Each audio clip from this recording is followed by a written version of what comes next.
Manifestations. Man up. Manifestations.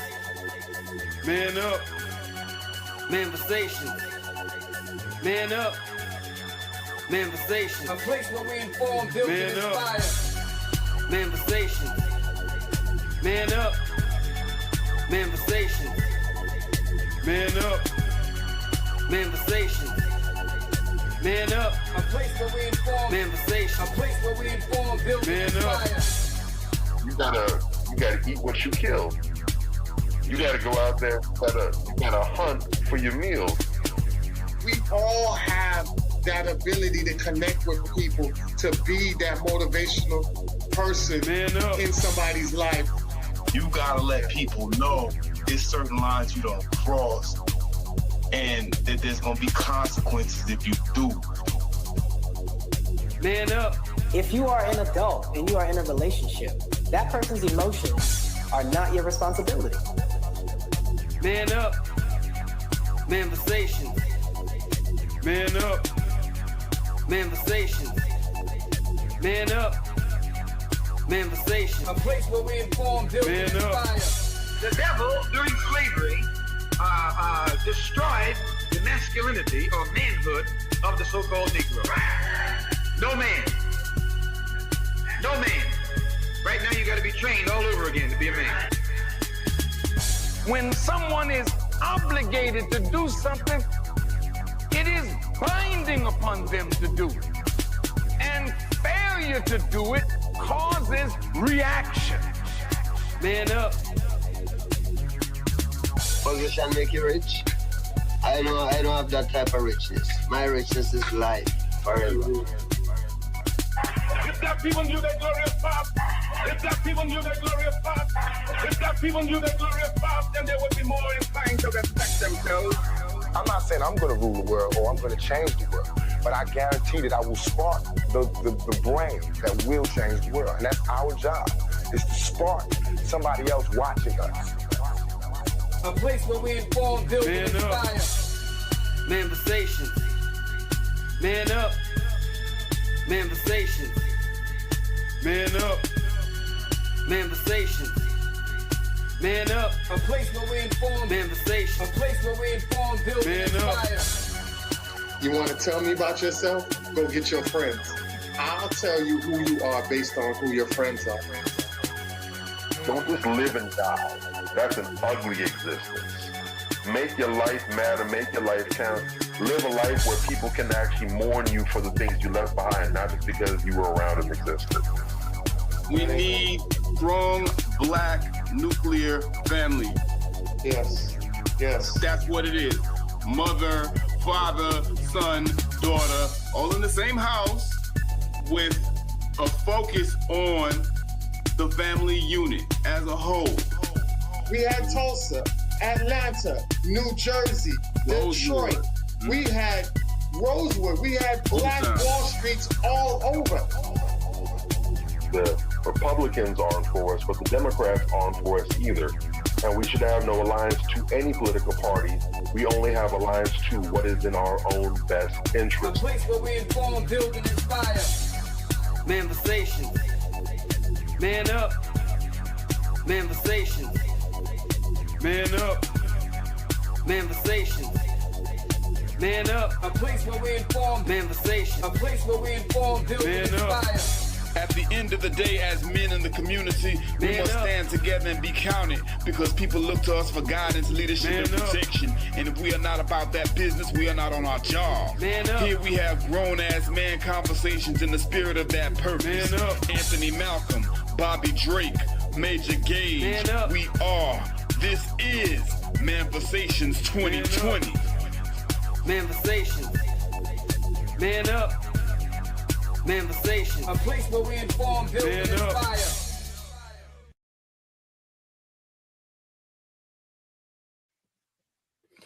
Yeah, what's up, fellas? Yay. Y'all all right? You good? All right. Oh, yeah, my bad, man. Yeah. Manifestations 2020 in the building. This is your boy Major Gage. I'm with my mans in them, Anthony Malcolm and Bobby Drake, and we are Manifestations 2020. What's good? Talk to me, fellas. What's happening? Chilling, man. Great week this week, man. Shout out to the Chiefs alumni. They did a phenomenal job with their picnic. Man, shout out to Freezy Prince, man. I knew about Freezy for a minute now through Rick. Rick is definitely somebody that's in the community. Rick don't get a lot of notoriety and a lot of he doesn't get a lot of recognition. He's one of those guys that just chill in the side, but knows and basically he is a facilitator behind the scenes, making powerful moves and connected to powerful people. And one of the people that I knew through Rick was Freezy. I knew about his moves and things like that for a very long time.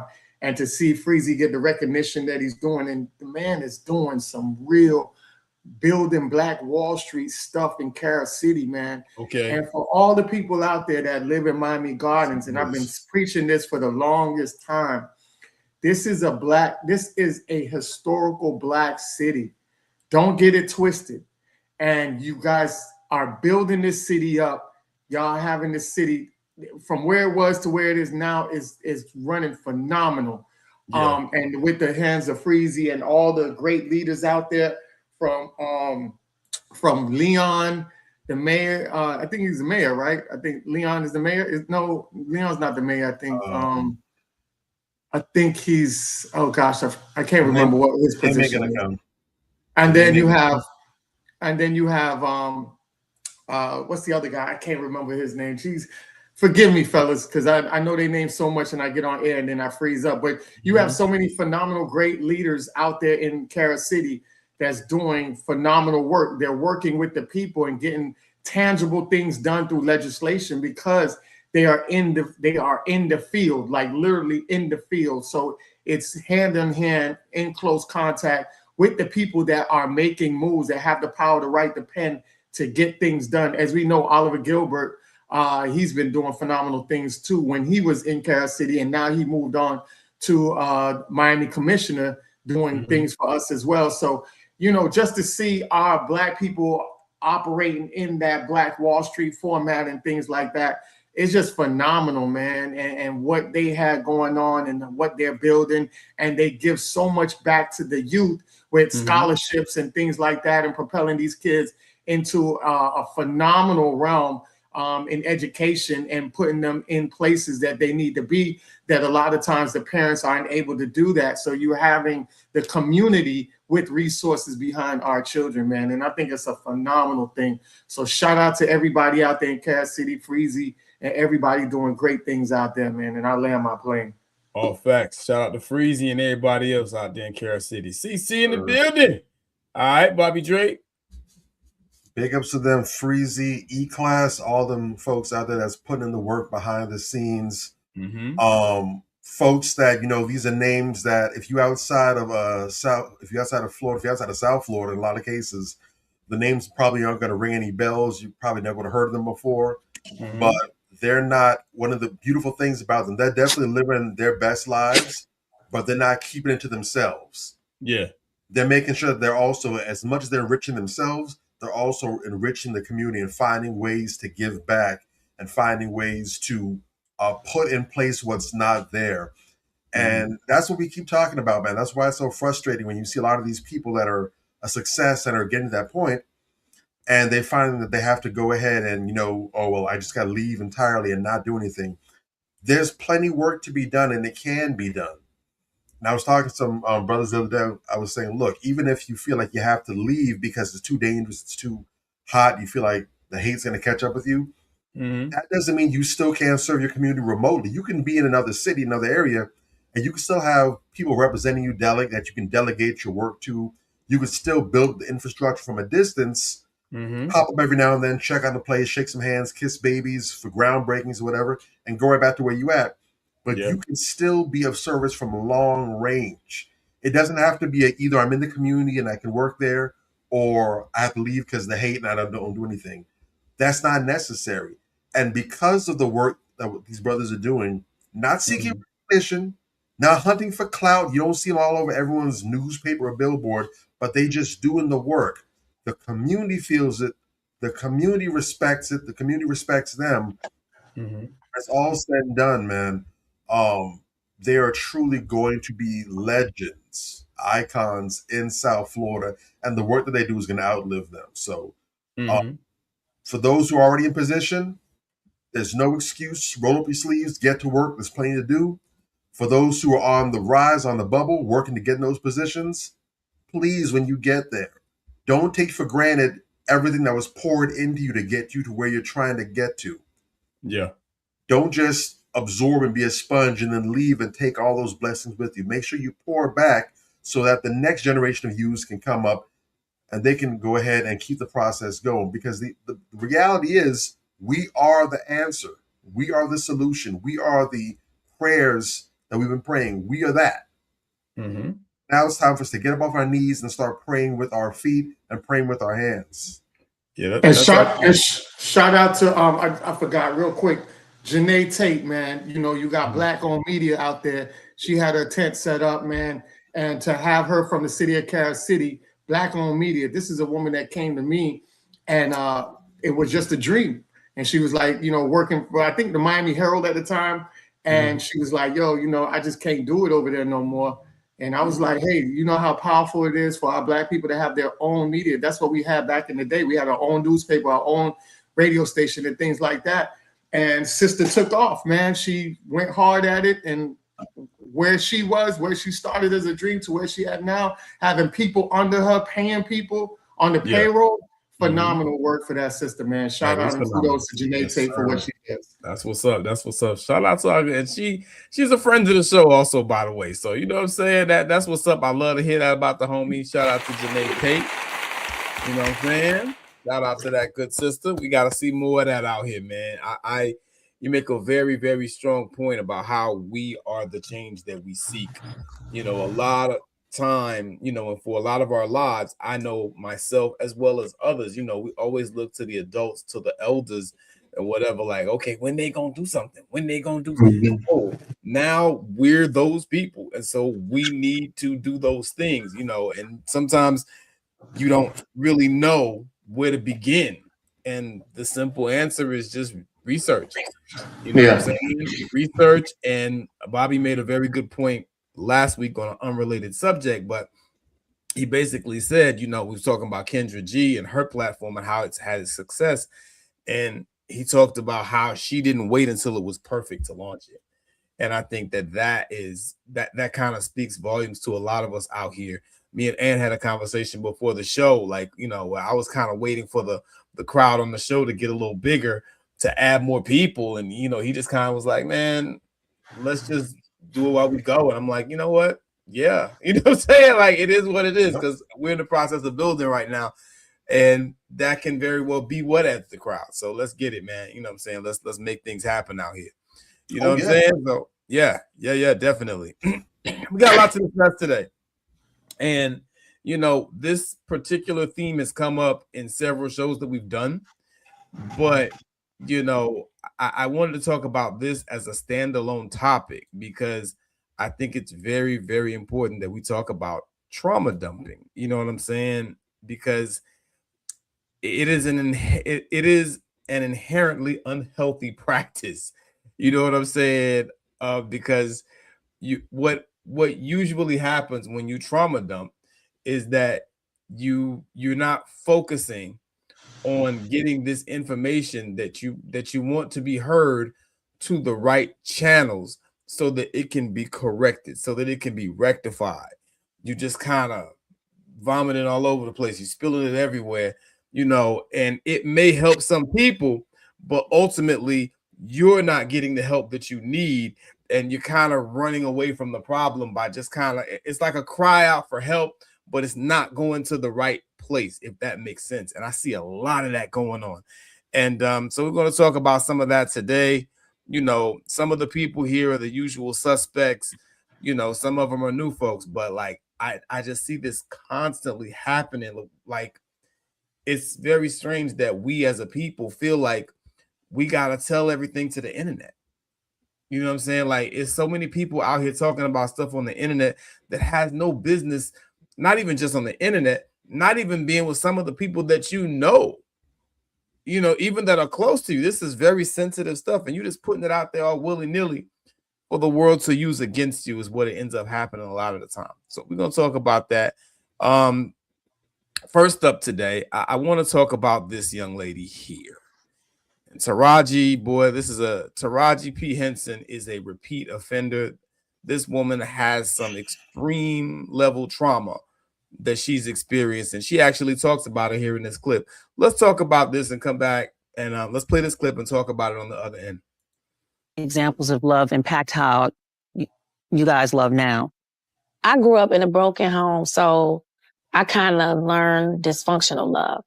Like, it took me years to learn what love should be, but I didn't really have the best example growing up. No one sat me down and said, this is what it looks like. I just had to learn as I went, you know? Hence, I'm still single. But I'm happy. Y'all got any kind of boo thing, some kind of... I honestly don't. You gotta like somebody. Like you got a lunch friend, somebody. Where is he? I don't think he's in America. I keep saying that. Because all the men have been ran through. That's true. All the... Straight up and down. No, I'm serious. It's really a shortage. I said what I said. Are you dating? Hell no. You know who I'm dating? Yourself. Right. I really am. No, I be going on dates with myself. I take myself to dinner. It's powerful. I'm not even dating right now. Somebody's like, you not dating? No, I'm not dealing with nobody's unhealed son. Can I get an amen? Hallelujah. Hallelujah. I protect my peace at all costs. If you're not on a healing journey, I can't talk to you. Bye-bye. I can't. It costs too much. I finally got here. You know how hard and how long and how much stuff I had to go through to get here? So, Taraji P. Henson, this is a repeat offender. Taraji's one of those people, I want to like Taraji. I really do. Yeah. You understand what I'm saying? But like every time I see her, she's just making another folly. You know what I'm saying? And I gotten to the point where I feel more sorry for her than I dislike her. I'm sitting here listening to her, and she's just trauma dumping all over the place. And what I noticed that's a common thread in a lot of people who trauma dump all over the place is they always talk about the other person, the other person, the other person. They never look within and talk about some of the work that they may need to do. And you know, it's almost like they want to be a victim so bad, you know, and that just never works out for anybody. You know, you don't take any accountability, no type of, you know, self-reflection. Okay, what may I have done differently so that I could get a different result? It's just, okay, you know, all the men are ran through. And, you know, I don't think that he's in America. You know, that was another thing she said. I don't think he's in America. All the men are ran through. I'm not. The thing that bothered me the most, the comment that bugged me the most is I'm not dealing with anybody's unhealed son. What type of mentality do you have to have? No one asked you about dating an unhealed person or meeting an unhealed person. You assume that because you're dating, the question that was asked is, okay, well, why aren't you dating? Well, I'm not going to deal with anybody's unhealed son. So you've told yourself in your little mind that when you go out into the dating field, you're absolutely going to meet someone's unhealed son. Well, if that's your posture approaching the dating scene, why even bother? You know, and like this type of method of hopelessness, this message of hopelessness is something that I always hear in her and in other women. They don't have a positive mindset. They're not even approaching it in the right way to get a positive result from it. You know, if that's your outlook, you know, you're talking about someone's unhealed son. Well, you're giving the signal there that you're not healed because you're assuming that the person that you're going to meet is unhealed before even meeting them. What are we doing? How old is this lady? You know, because this kind of reeks of immaturity to me. You know, when I was looking for my wife, I didn't go out there like that. You know, I think that a lot of times, instead of just being cautious and, you know, having our guard up for somebody who might try to do us dirty, we assume that people are just going to do us dirty just because we're there. You understand? And that is always going to end in failure. And I'll park the Chevy on that. That was a very sad exchange of thoughts from where I sit. What y'all say? So one thing that I always preach on here, and I'm very heavy about it because it is one of the most factual shit that people, if they realize what's happening, they can see the pattern in a lot of these people, especially with actors and actresses. Yeah. One thing I've always told you guys, you already know, you got to be careful of the roles that you take, because when you're in the session of making this role, you have to become the character. I've talked about how the guy Johnny Depp, you know, he's a pirate. He had to go around for years slapping people. He ended up being in a domestic violence case with his wife and slapped her. I talked about the guy from Snowfall. He said he had to pretend to be this drug dealer for 7 seasons. After that, he had to take a 6-7 month hiatus to re-cleanse himself from all of that negative mentality that he had to brew up and create and program himself with to make that role go. So why am I saying all of this? Because Taraji P. Henson, I want you to pay attention to this. Empire, Straw by Tyler Perry, Acrimony, right? Baby Boy. The I Color hate Purple, you, Jody. The Color Purple, the remake. No Good Deed, Hustle and Flow, Think Like a Man, Proud Mary, I Can Do All Bad by Myself. Right? Yeah. Not Easily Broken. Taken From Me. Yeah. Peace of Mind. So when you look at all of these movies that she's doing, it is not movie roles that create a healthy relationship space. And you're talking about a woman that has at least 20 plus years of movie roles. So that's 20 plus years of you programming your mind to have this mentality. And when you go out in the real world, you can't separate the two because you already programmed yourself all these years to be like this. So what you're doing is you're inserting the character into your real life, and you're wondering why you have these problems. People don't realize how powerful that is of what you consume that ends up programming and recreating you. So subconsciously, you don't even realize that you're still the character, even though you put down the movie script. So she's having all of these issues and things like that. And instead of her realizing like, hey, there's a lot of issues with me, and a lot of it came from work, let me go and get professional help and let them see how they can reconnect me back into my original form, or put me in a state of mind that is programmed for me to now be a suitable mate for a compatible man, instead of me running around here with this programmed version of me from the art that I emulated, and now trying to fit somebody in that, and it's just like oil and water. It just don't mix. Right. And a lot of women are what they call when you don't really know subconsciously. You don't even realize what the hell you're doing. You don't even see it for yourself because you're from the inside looking out, but the people that's outside looking in can see it. Right. Yeah. So, you know, it's very important for people to understand that is a very powerful point. When you look at these actresses and entertainers, and you look at them and you say how they program themselves, and these are the main ones that's having the problems. Just like the other lady that we just talked about, Leslie Jones. Yeah, you know, she's programmed too. When you look at all her roles, she played this wildebeest ass woman that isn't what roles you know she played that she had a loving relationship in. Right. None of them. Yeah. You know what I'm saying? There are all these single woman roles of this hardcore beast-like woman. Even with the show with Martin, with the white guy. What was that?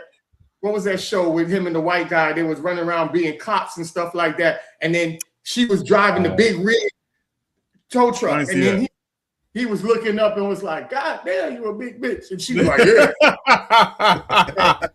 I remember that. That wasn't even a romantic type of role or scene. And you know what I'm saying? This is the type of image that you put out there, and people gravitate to that, especially if you're a person who is a phenomenal actress or actor, and you make that role so powerful, people believe that is actually you. They think the girl from Saved by the Bell is stupid. They, you know, we talked about the old head that was at the round table. I forgot what his name was. You know, some of his roles, he said people roll up on him, ready to fight him, thinking that's Clifton Powell. Clifton Powell. So you got to be very careful about those roles, and I'll land my plane on that. Facts. Real quick before Bobby Drake jump in, just to add this caveat, like I went to acting school for 2 years, for those that don't know, and that's one of the first things that they teach you about, you know, learning how to detach who you are from the roles that you play. And that is something that is imperative. And, you know, we've had people like Heath Ledger, you know, he played the Joker, this, you know, psychotic, manic, depressive. Jack Nicholson warned him. Yeah. And he ended up dead playing that part. It's very real. The whole idea of being an actor is making this reality yours. Yeah. And the mind is so powerful that you actually end up doing that sometimes. Yeah. So yeah, go ahead, Bobby Drake. What you got, man? Nah, all gas, no brakes, and all gas, no brakes. We've talked about that in different forms on here as well, too. Identity is powerful. We really take for granted how powerful the conversations that we have with ourselves up here are. We literally have the ability to reshape reality, or at least our realities in our head, just with the conversation, the things that we think and talk about. And this isn't, or at least it shouldn't be, new information. We've had warning about this for the longest time. Even whether you're religious or not, it's still fair game because it's an old text. Even in scripture, you know, the Bible says, be careful with and guard the avenues of the heart. Be careful with what you look at, what you take in, what you hear, what you taste, even what you smell. Your senses literally have the ability to lead you astray. So you got to be mindful about that. And the reality is, once you get to a point where you've coached up this narrative or the storyline in your head, and you're now operating on that, everything that you do going forward is going to be a direct result of that. So the same way how you wouldn't go and plant squash or pumpkin seeds and expect to grow cherry blossoms, you got to be careful about what it is that you actually trying to produce. Because what you see is all there is. That's the reality. What you see is all that there is. And anything else that pops up as a result of that is a fluke. Right? But, and again, like you said, Ed, my heart goes out for her, man, because again, I'm like you, Major. I like Taraji. I do. And goddamn it, I really want the woman to win. But time and time again, I just see her somehow. It's this weirdest thing. It's like a Freaky Friday. I see her driving the bus, and then I see her at the same time somehow turn herself into the giant speed bump, getting in her own way. It's crazy. Facts. But what she said was very important, and I appreciate her ability to be transparent like that and tell the truth. She said it from jump. She was a product of a broken home. We keep talking about this, man. The hardest construction job, ask anybody that you know that's a contractor or that's working construction, they will tell you that the hardest construction job is redoing the foundation. If the foundation is shit, but you haven't actually started building it, you haven't put up the walls, you haven't put up the floors, whatever, okay, then you can raise all that stuff out and try again. But God help you if you've already begun construction or finished the job, and then you come to find out, man, we got some cracks in that foundation, or that concrete didn't sit right, the rebar is janky. Because the odds of you being able to do any actual meaningful repairs are nil. You can try to patch it up and buy yourself some time, but anyone that works in the field is going to tell you, inevitably, whatever you built on top of that foundation, it's going to have to come down. And this is why we keep telling people this whole idea of we don't need to be married. We don't have to actually have a functional family in place. We can just have kids. Mm-hmm. This whole voluntarily walking into premeditated baby mom and baby daddyhood. Mm-hmm. That's not going to cut it. I don't give a damn how good of a co-parenting relationship that you have. Yeah. She even said it. She said it out of her own mouth, and she's absolutely right. She had no idea of what functional love looked like. Why? Because her mom ain't no good relationship. Yeah. Her dad ain't no good relationship. And it makes no sense how this other person can be good enough for you to lay down with, good enough for you to clap buns and clap cheeks with and bump uglies with, good enough to have a child with, and even good enough to co-parent with, but they're not good enough to be with in a relationship. You can't marry this person. They can't be your wife. They can't be your husband. You cooking. What are we doing? Mm-hmm. Dr. Francis Cress Welsing said this famously. When we play jokes or games with sex, the joke is on the offspring. Yeah. How we start, you got to keep this in mind. How we start is how they're going to finish. Facts. Because Taraji is living the results of her parents' failures. And now until she can get that ironed out, she already has children as well too now. They're in the same boat as she is. God forbid, they're going to go and carry on the family legacy. And until someone's able to break that curse, that is going to be what the Henson dynasty has become. Broken families, broken foundations, and this nonsense that we're seeing right here. All facts. And I want people to understand this. Look at the panel. There's three. You got Mary J. I was going to say that.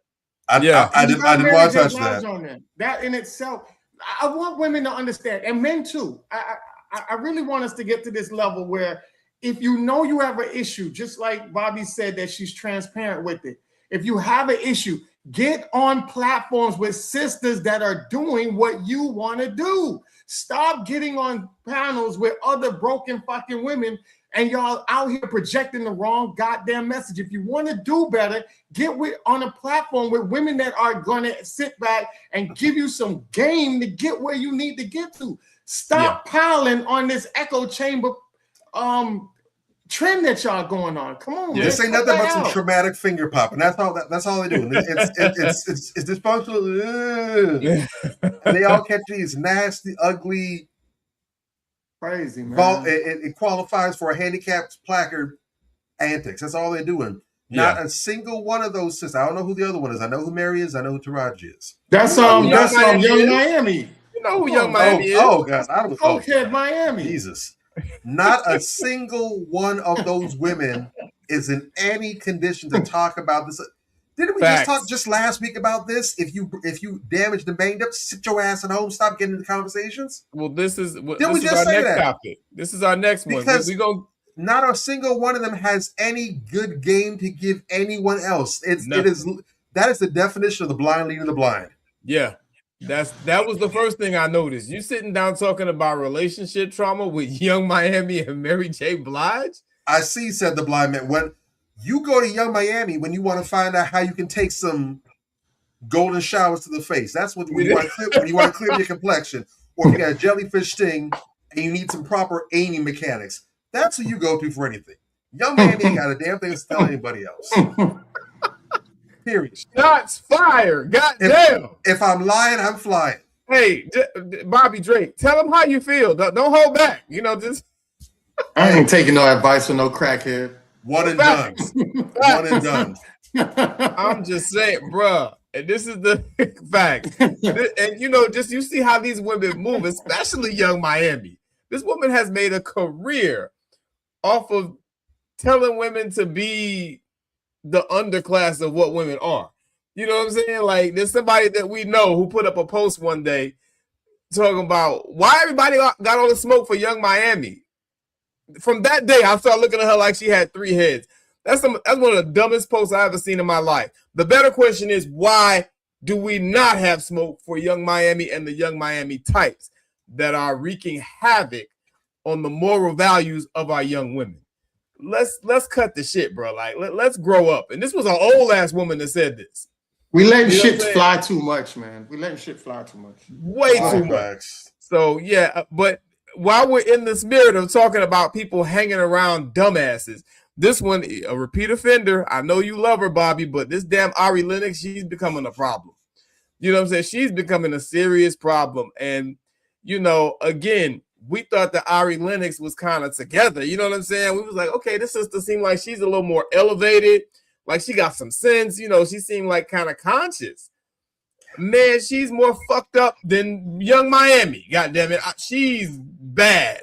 You know, and in this clip, that same show, I don't even know the name of the show. I don't care. But, you know, for purposes of conversation and talk about this topic, I had to go back to that show. It's called Poor Something. I don't know. But, like, you know, here she is talking with these two birds, you know, and they're just trauma bonding and trauma dumping. And in this clip, it's them talking most of the time. And she's just the amen corner to all this bullshit they're saying. Check this out and let me know what y'all think on the other side.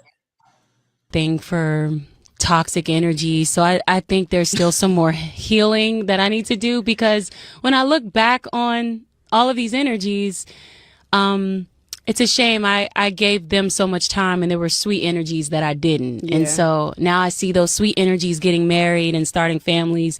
I'm just like, dang, that probably could have been me if I recognized the security in those individuals at the time. And like now I'm like, yeah, I'm definitely feeling that now. I'm aware that there's something going on. There's something wrong.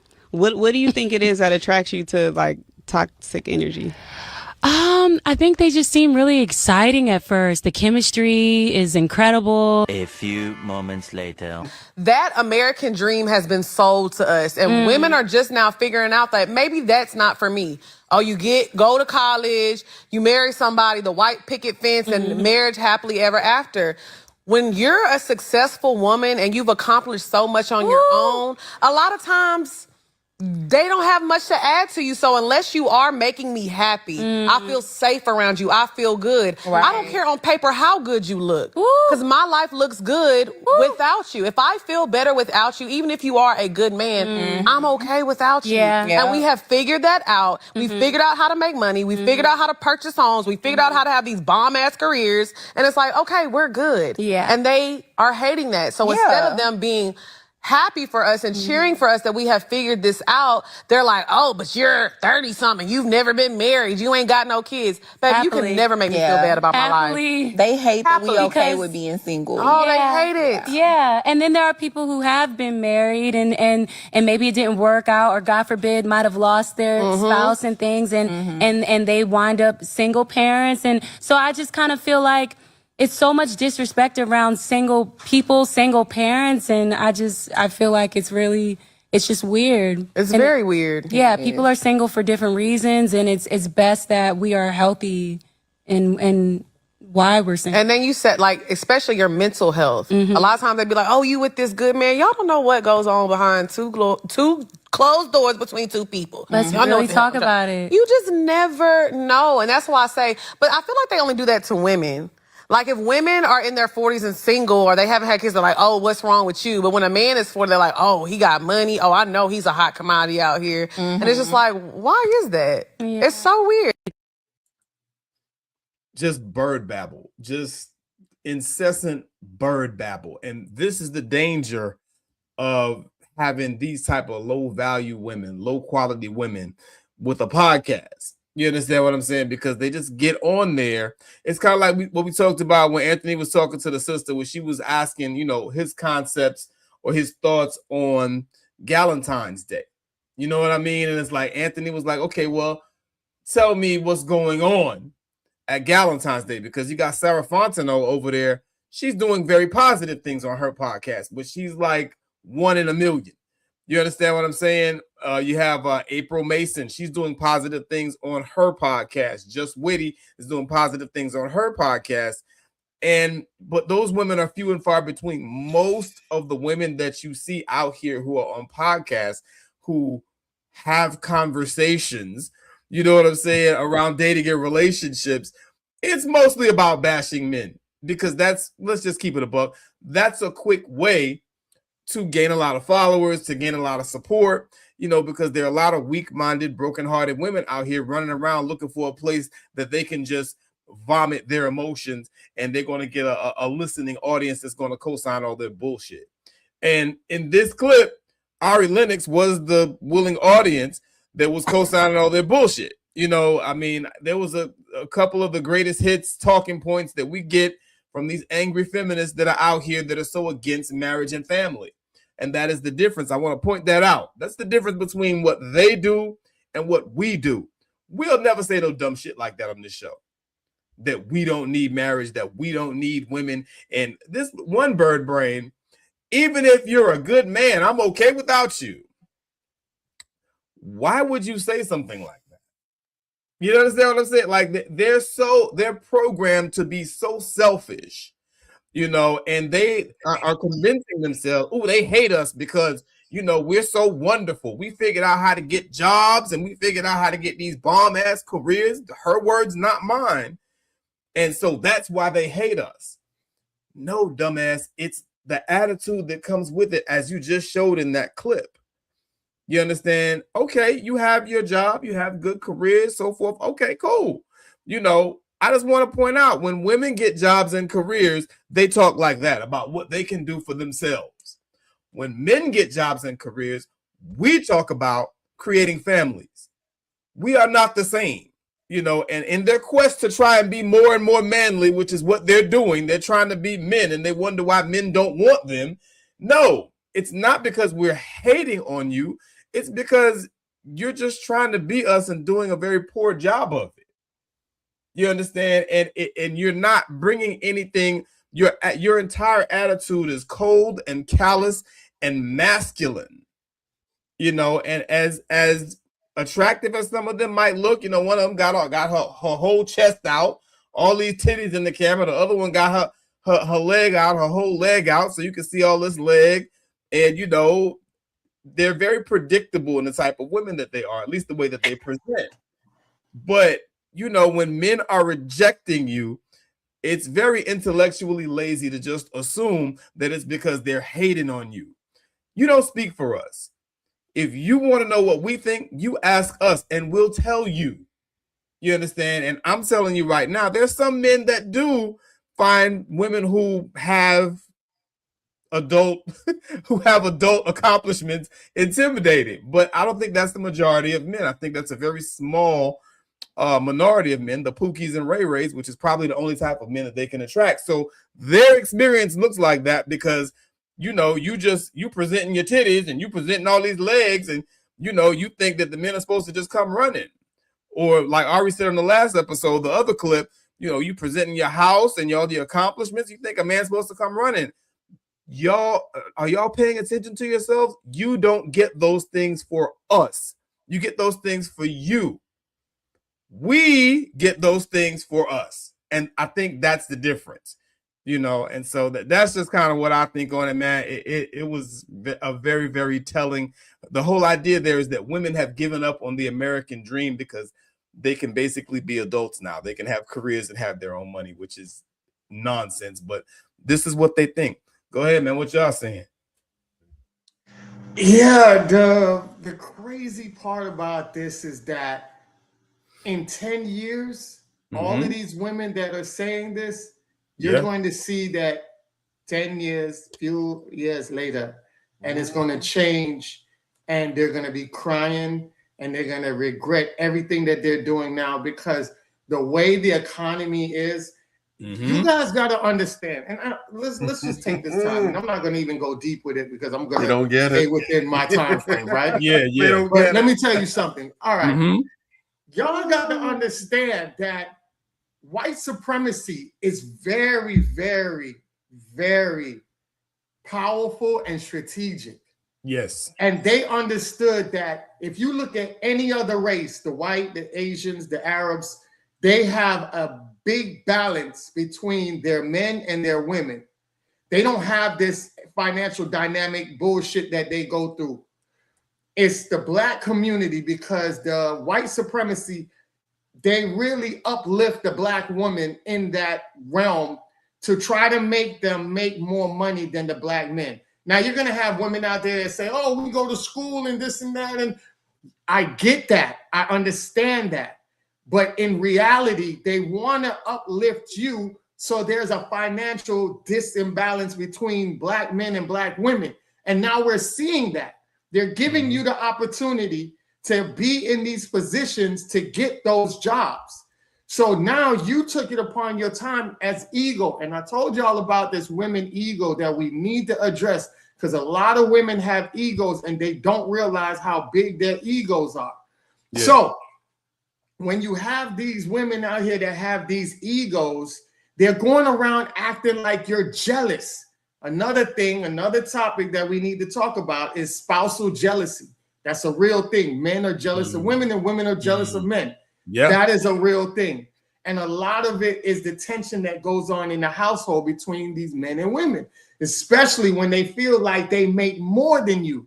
Now, the way you talk to me is not the same. And I could tell you through movies, which emulates life, right? And I told you guys before, plenty of times on this platform, that one of the most powerful movies that I give Tyler Perry credit for is The Family That Prays. And in The Family That Prays, that's the movie with Sanaa Lathan.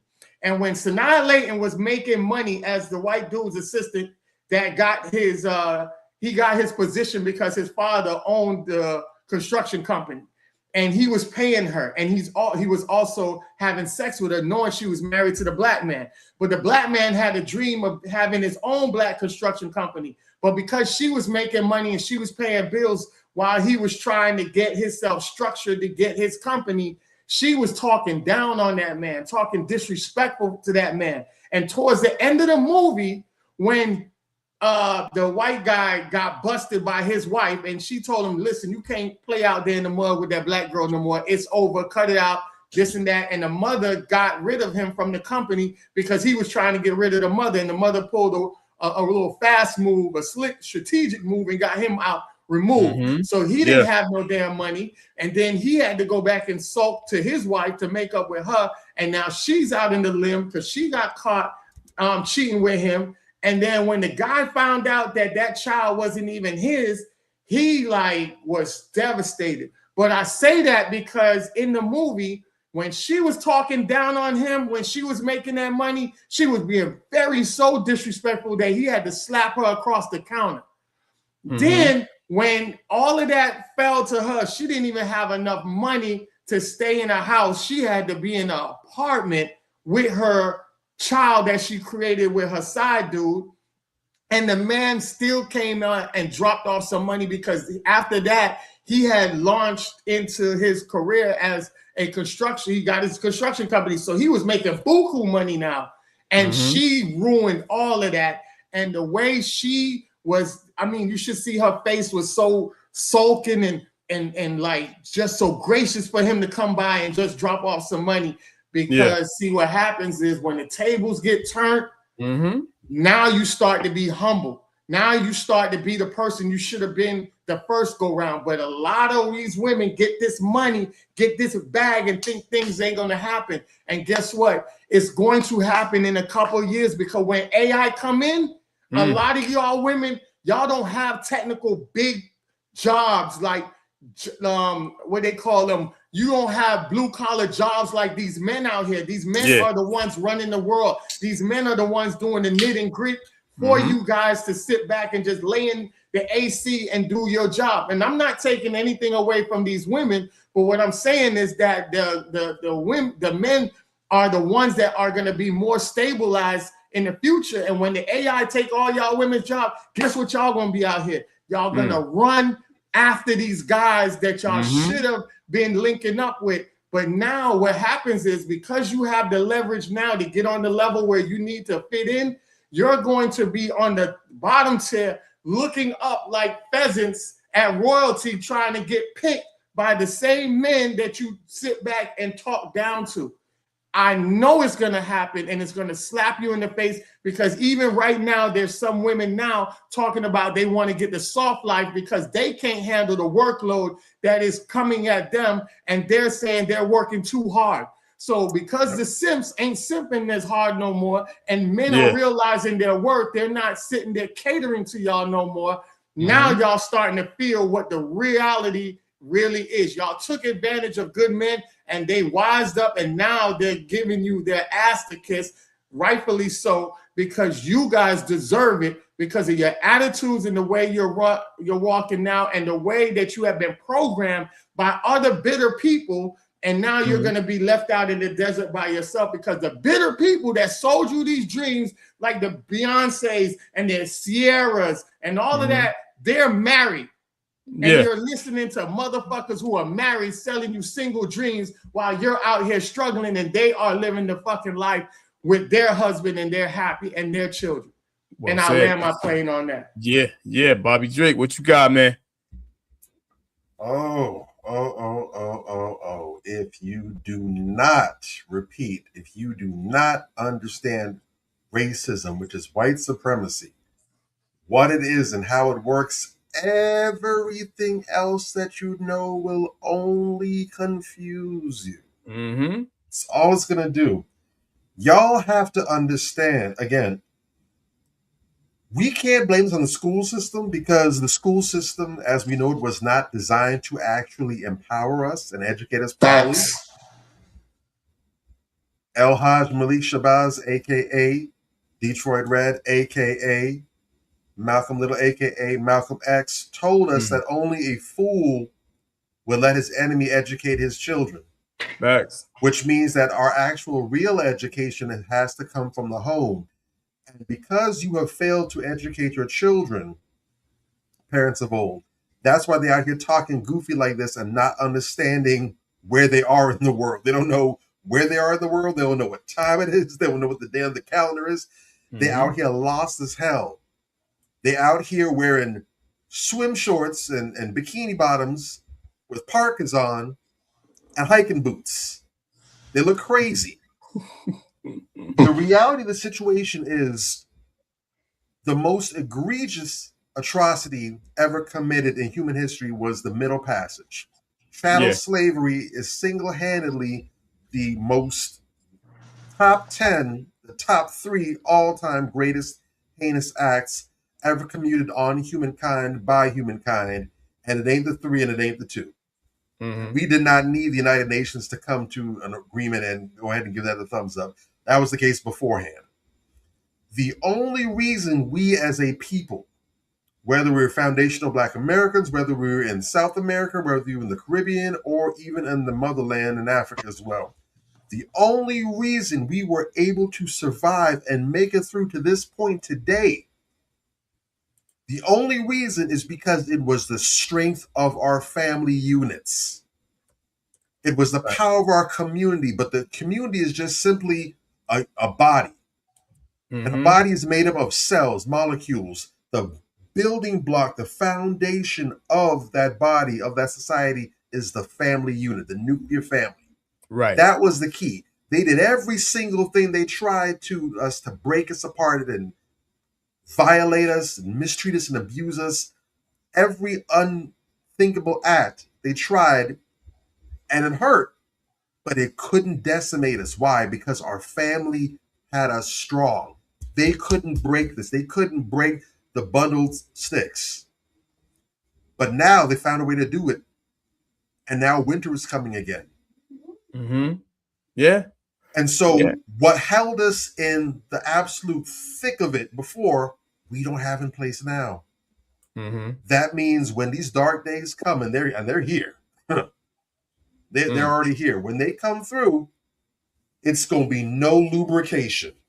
All sawdust, dry, all asphalt, nothing. There will be nothing to stop how horrible this is going to be because we do not have the family unit in place. I was talking about some gentlemen earlier this week, and a lot of folks are finally starting to recognize these are people who, like I said, they understand history. They understand true, proper history in its proper context from not just from a Black perspective, but from a world perspective. And they're starting to see and make the connections, and they're even coming to the same conclusion that we are completely fucked. The best way to destabilize us, unfortunately, is to tap into the female ego. Sisters, listen to me. God damn it. Listen to me, man. This is serious shit. It's a hard Listen fight. to me. This thing between your ears, you have to go ahead and you need to put your big girl panties on, pull your ovaries on up. You have to grab that ego, and no matter what it takes, how you get it done, you have to make your ego your bitch. You have to. Yes. Part of my Japanese, you have to.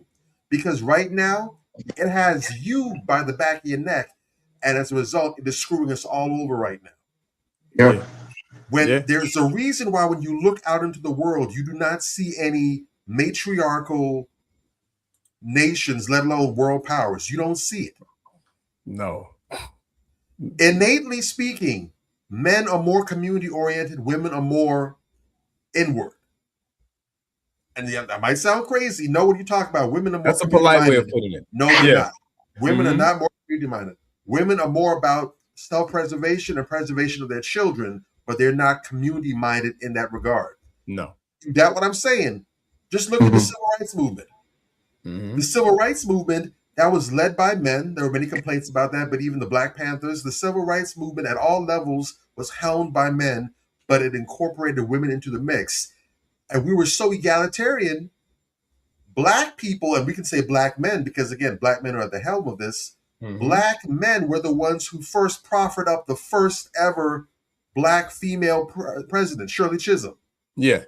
Way before Kama Sutra, not really Black Harris, Shirley Chisholm was proffered up as a candidate by us. True. We have, on the flip side, we see what's happened with the whole Black Lives Matter and how that's turned out.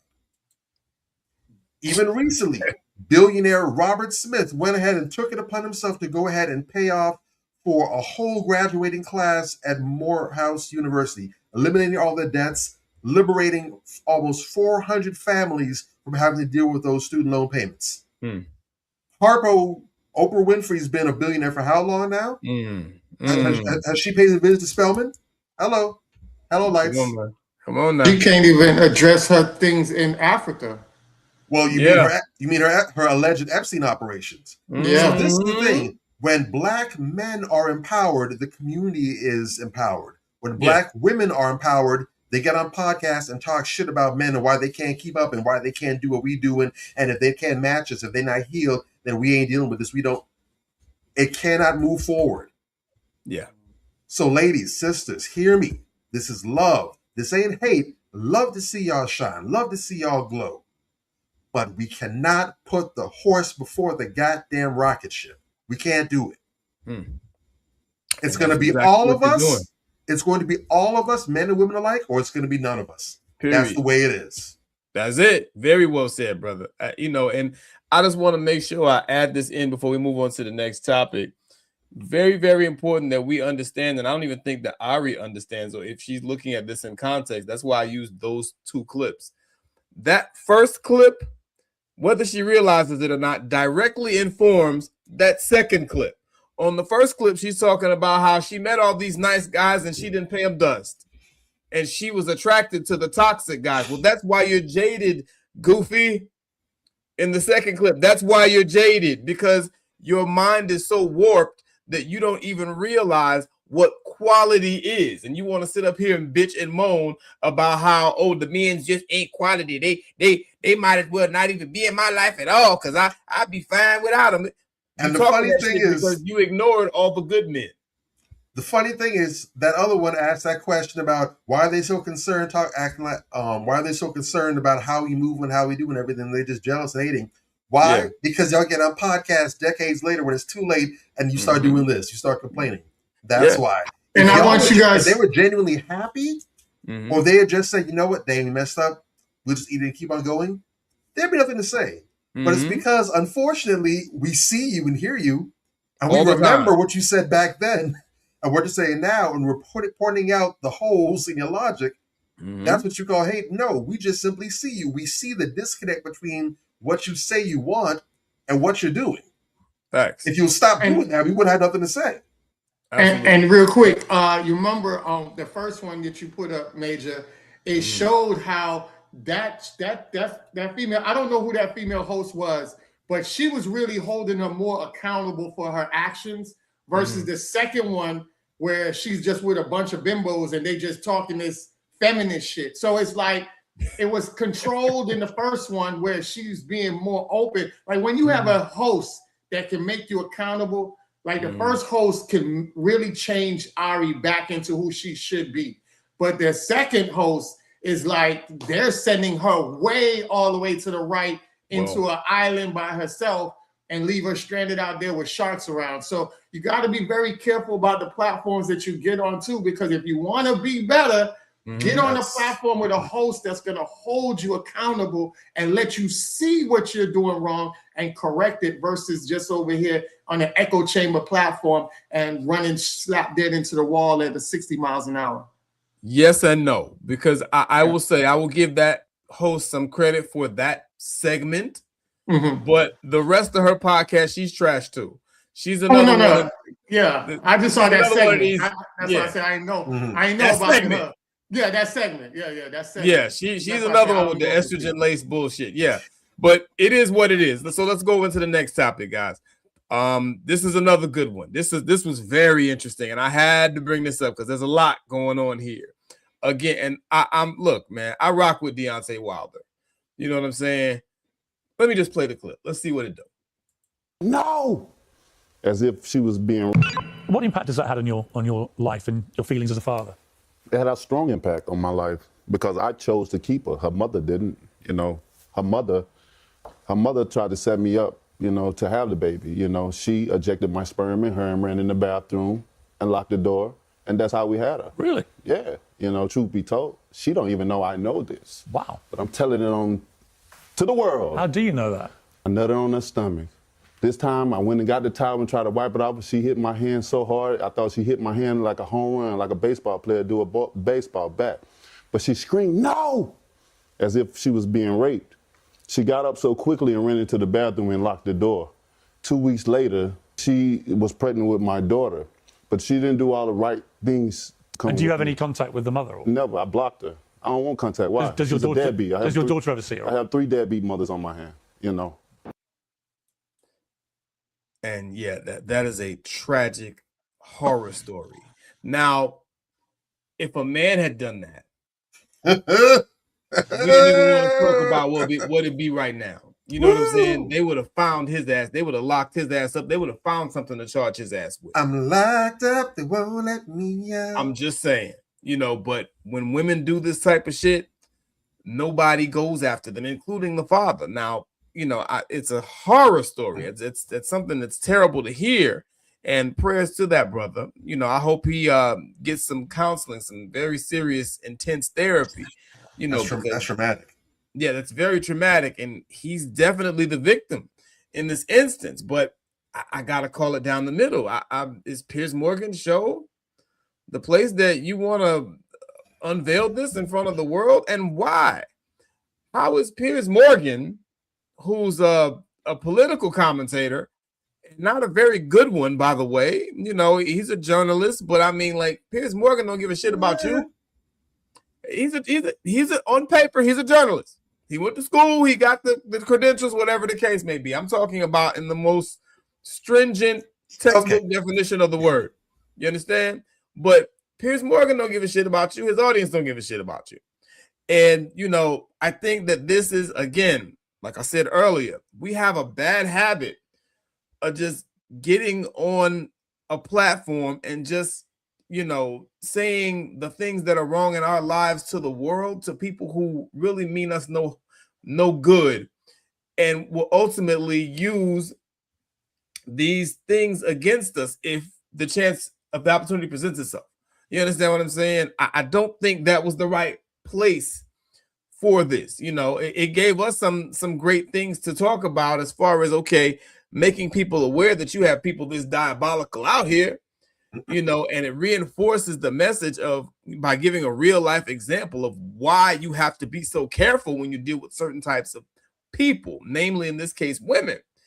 But my God, you know, I have a problem with the way that he's presenting this and the way that I mean, this is your family. You know what I mean? This is your child's mother. you know, and then you have all 3 of them blocked, whatever the case may be. That's a lot. You know what I mean? I think this would have been much better said on a therapist's couch. That's just how I feel. You know, even though it is giving us some very good insight as to the type of demons that we have out here. And we see one of our own, a real life person that was victimized like this with a lot to lose. You know, and she can still come back in the picture, by the way.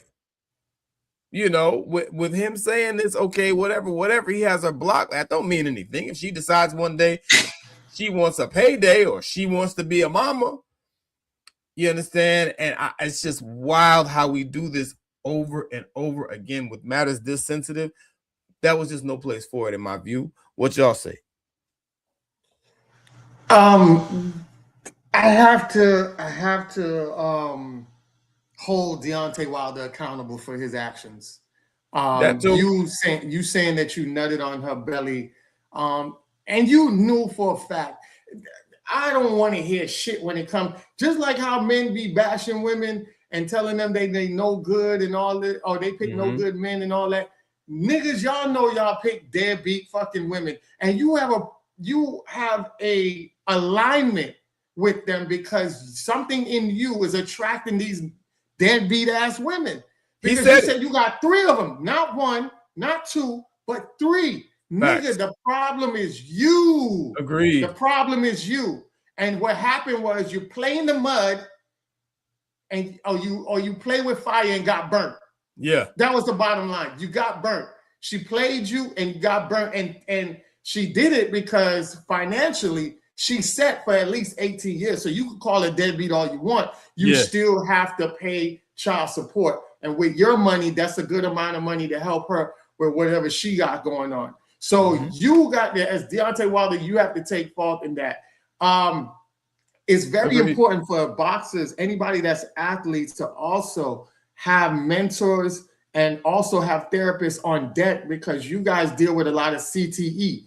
And because you guys deal with a lot of CTE and trauma, PTSD, along with the sport over the years, you know, you guys aren't functioning right. So you need to have more mentors around you to make sure that you're making the best decisions and the best options. You know, just because you got money, that's the first step. But there's so many other steps to make you great, to make you a legend, and you're not doing that. And I know for a fact that he's not doing that. How do I know for a fact he's not doing that? Because when other boxers, I should say other trainers, wanted to train Deontay Wilder, because remember, Deontay Wilder was supposed to be one of the greatest boxers.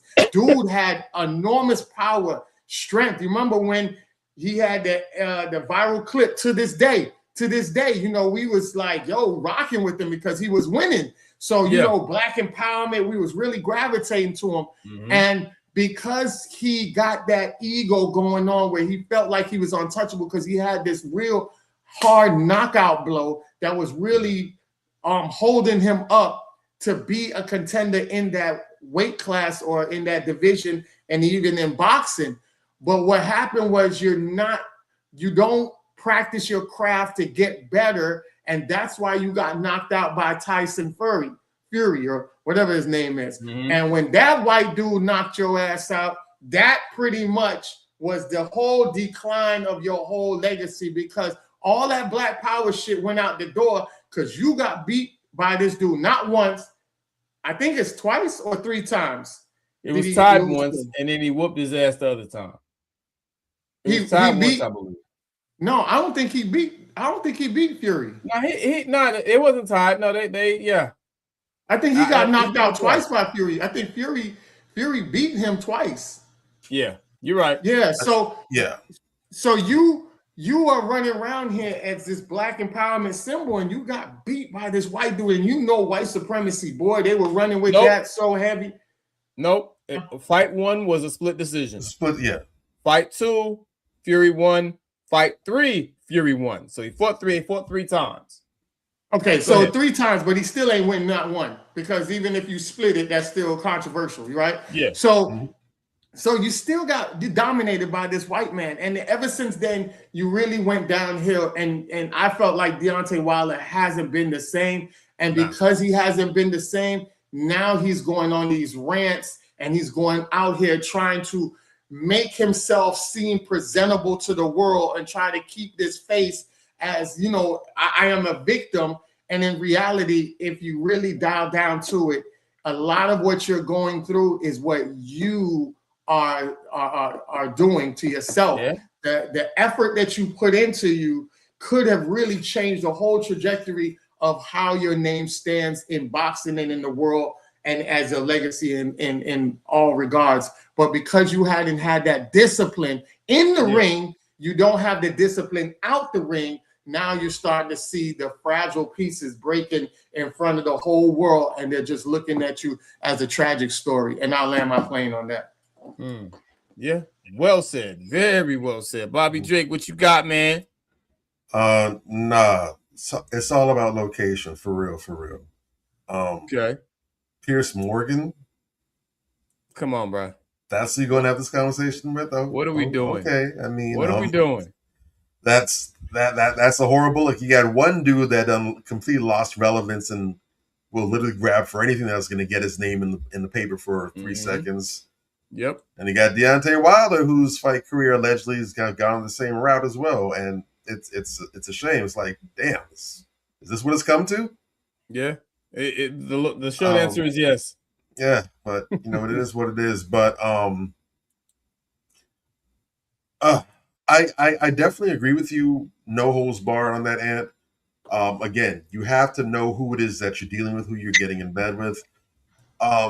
Fellas, we have really got to be more mindful about who it is that and this actually even goes beyond just sex. We need to be mindful, period, of who it is that we share our space and our energy with, man. We really have to get to a point where, whether we're billionaires or we're living out of a cardboard box, whether we're heavyweight boxing champions, or whether we're just a guy that scrubs toilets in somebody's workplace, regardless of our socioeconomic status, we have got to get to a point where we start looking at ourselves. I'm trying to remember who it was who said it, because I want to give them credit for the statement tonight. It could be no, it wasn't him. I'm terribly sorry for not having the name on hand, but we have to start looking at ourselves as time billionaires. You know, most of us are never going to see $1 billion in our lifetime. Most of us are never going to see $1 million in our lifetime. But the most valuable resource that every single one of us has is our time. Okay. And if you look at time from a perspective of wealth, I believe if you are under the age of 35, I think, you have roughly about 1 billion seconds left on average before the end of your life. So for you to look at that time and realize, damn, I'm a billionaire in terms of time. And if we had the same value of that time that we do for our money, how much better would we spend our time? What would we do? Who would we spend it with? And that's what I'm driving at, because a woman like this shouldn't qualify for 1 second of your time, one of your billions. Shouldn't count for a single one of them. That broad is too expensive. She could be free. She could pay you to be next to you, and she's still too expensive. Yeah. And this is a perfect example right here, because look at the nonsense.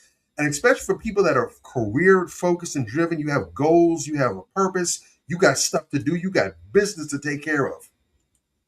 What do you think dealing with a bird like that, purposely getting knocked up by you and everything, what is that going to do for you when you're trying to get your mind on course? You're trying to attack your goals, and you got this literal monkey on your back that you got to wrangle with.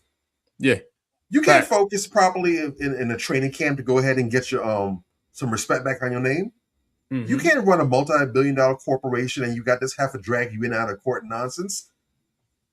So we have to be very, very economic. Big ups to Major for keeping me sharp. I appreciate iron sharpens iron, man. Appreciate you. Come on now, let's do do it. Time billionaire was coined by investor and East Rock Capital co-founder Graham Duncan. And he said he came up with the concept, which refers to having over 1 billion seconds left to live, which adds up to roughly 31 years. So roughly, if you have 31 years to live left on average, then you have 1 billion seconds. And of course, the more time you're projected to have, the wealthier you are in terms of time. So Deontay, and another reason why that really you have to hold Deontay accountable is because he said it himself. And I appreciate the honesty. He said himself, he had suspicions about her. He did. And he wasn't sure until she did that and spazzed out. Here's the thing.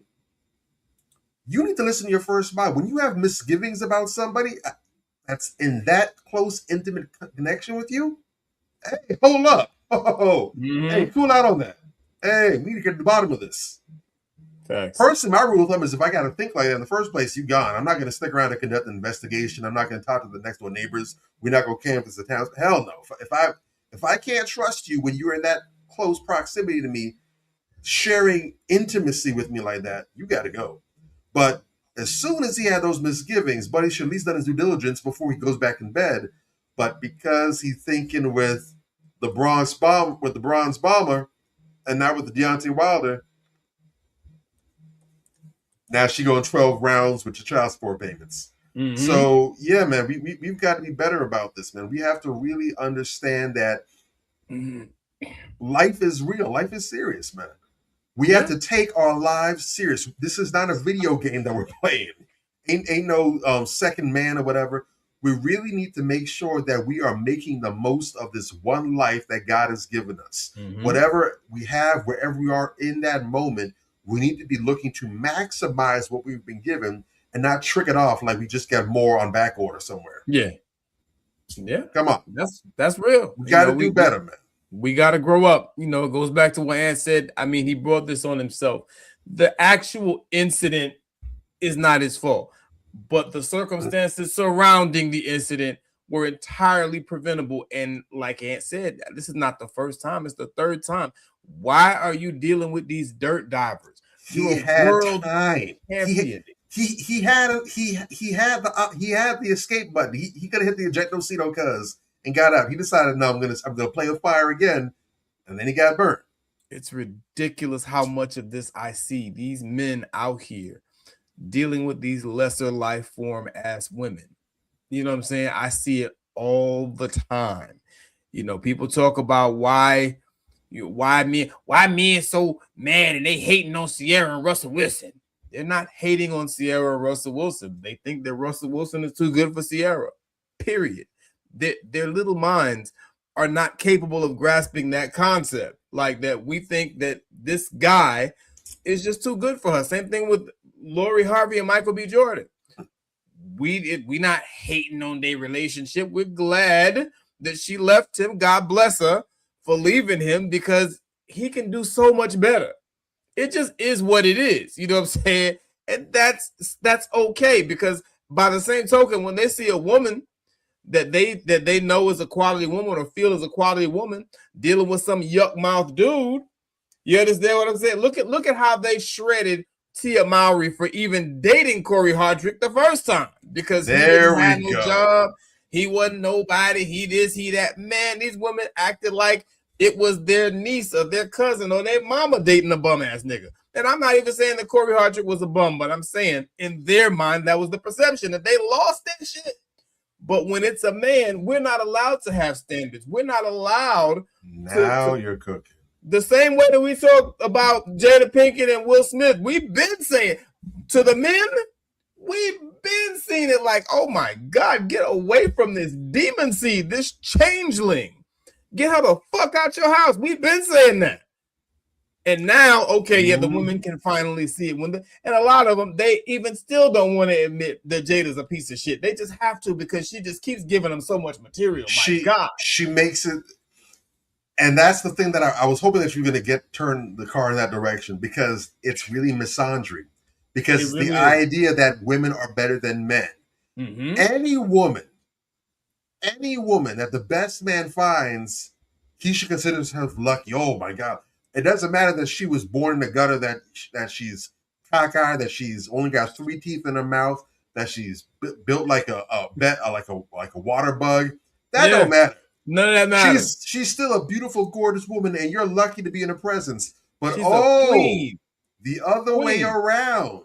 Oh, no. And they lose their damn mind. And it's like, dude. Was that on your page or Ant's page? One of y'all dropped I think it was Major's page.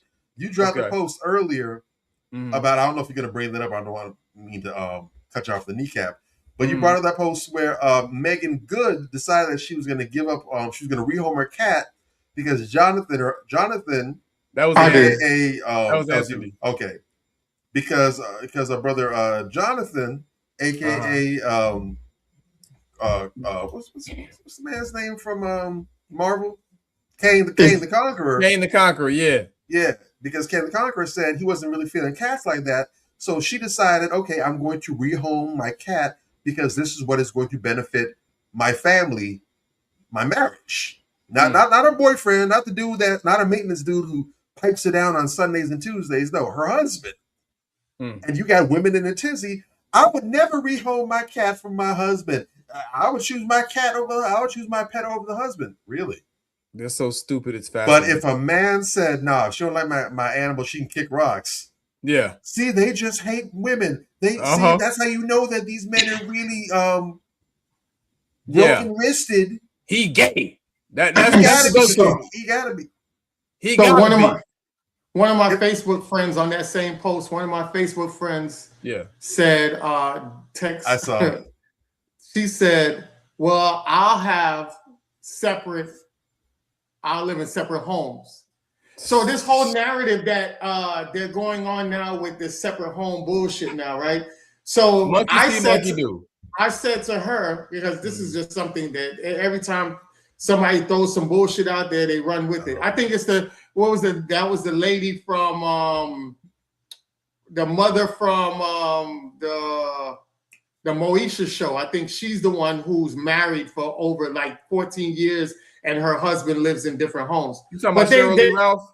Yeah, I think Shirley Ralph. There you go. I think Keke Palmer doubled down on it with her dumb ass. Yeah, so I think, but it's in her way, it kind of makes sense because I think she's an actress, and I think her husband is in the same field too. So they might be in different states. So that's where the context don't come into play at. But even if, right, I said to her, I said in the post, I said, okay, then I said, you do what works for your household, because that's what the whole thing was. Because women on their rebuttal. I said, do what works for your household. She did what works for her household, right? So I said, I hope that's good for you. But here's the thing. I asked her this one question and I ain't get a reply yet. I said to her, while you're in your home, how does your boyfriend or husband protect you if somebody's trying to come in and rob or rape you? How about that?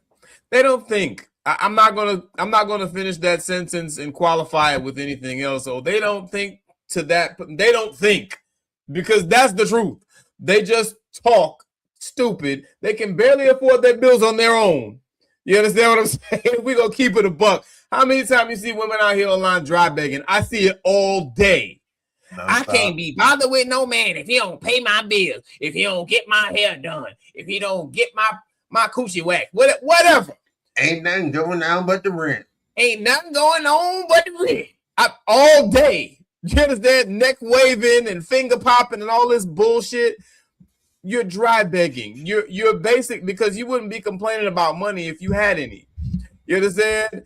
And so, especially the ones that, there's some women that's their entire online personality.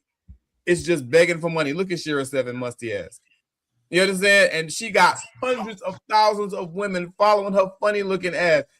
And like, she's got them brainwashed. It's almost like they're under a spell.